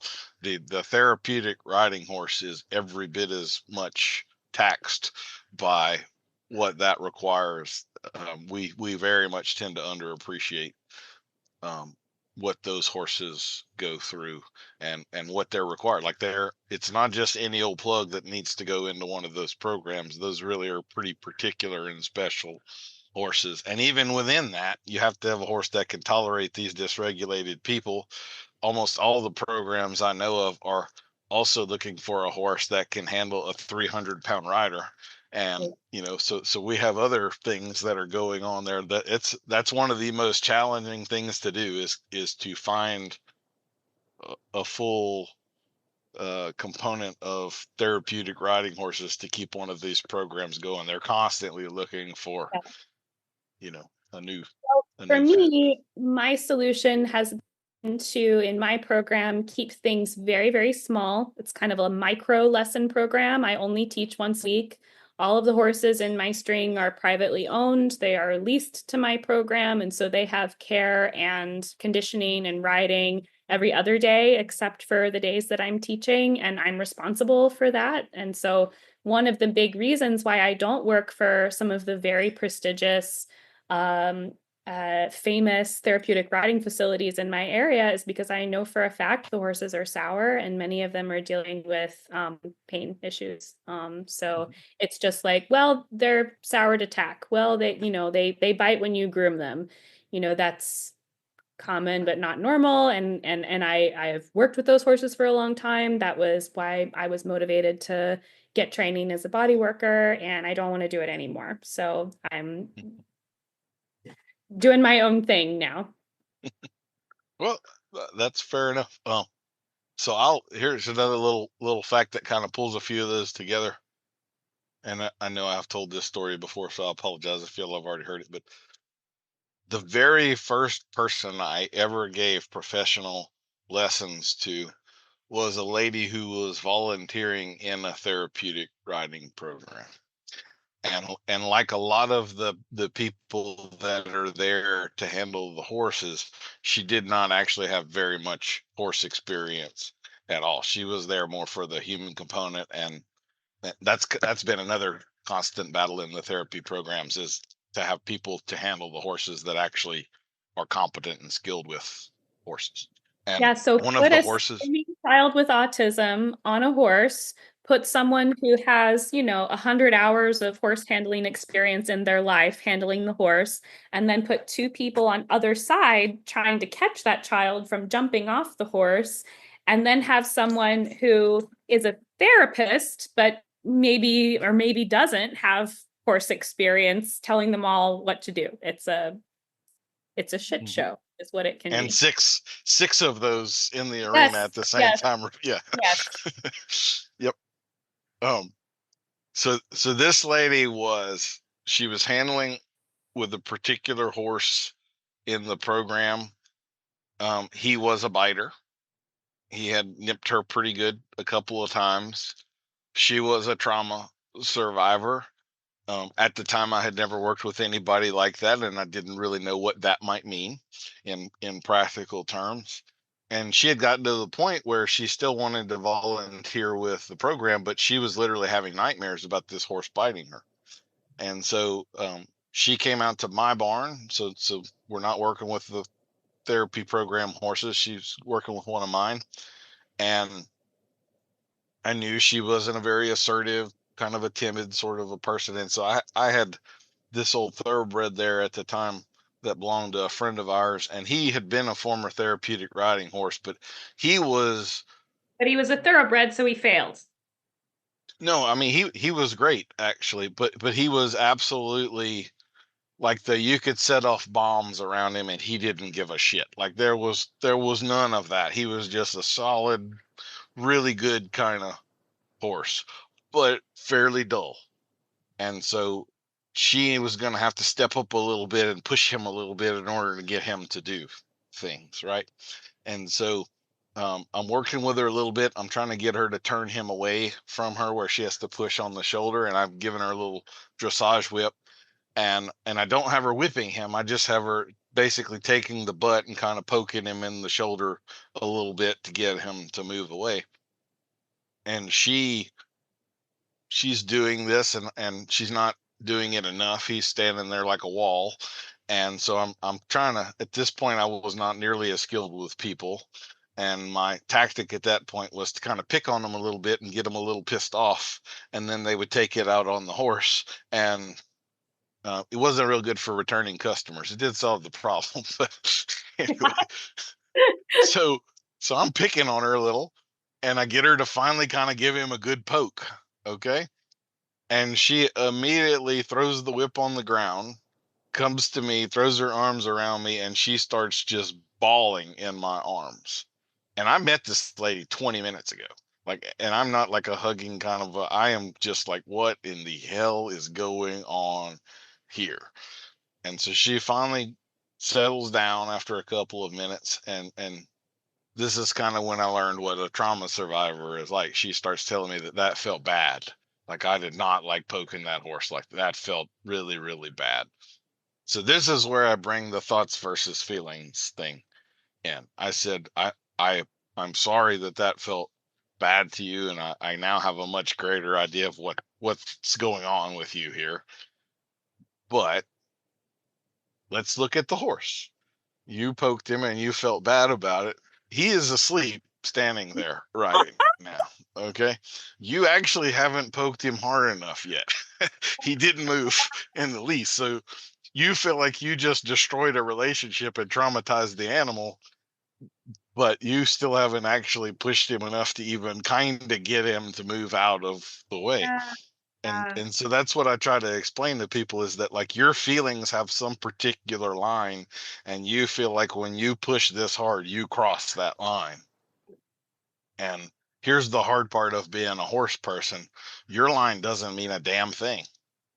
The horse's line is the one that actually counts. And that's part of where leadership matters. If I'm a good leader, I have to be willing to put my own stuff aside and do what that thing needs me to do.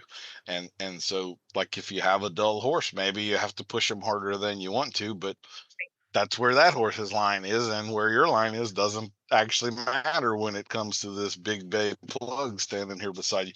And likewise, like, I've also had horses where I didn't think I really did that much, but I scared the hell out of the horse. So whatever I did do, no matter what I felt about it, it was too much for them.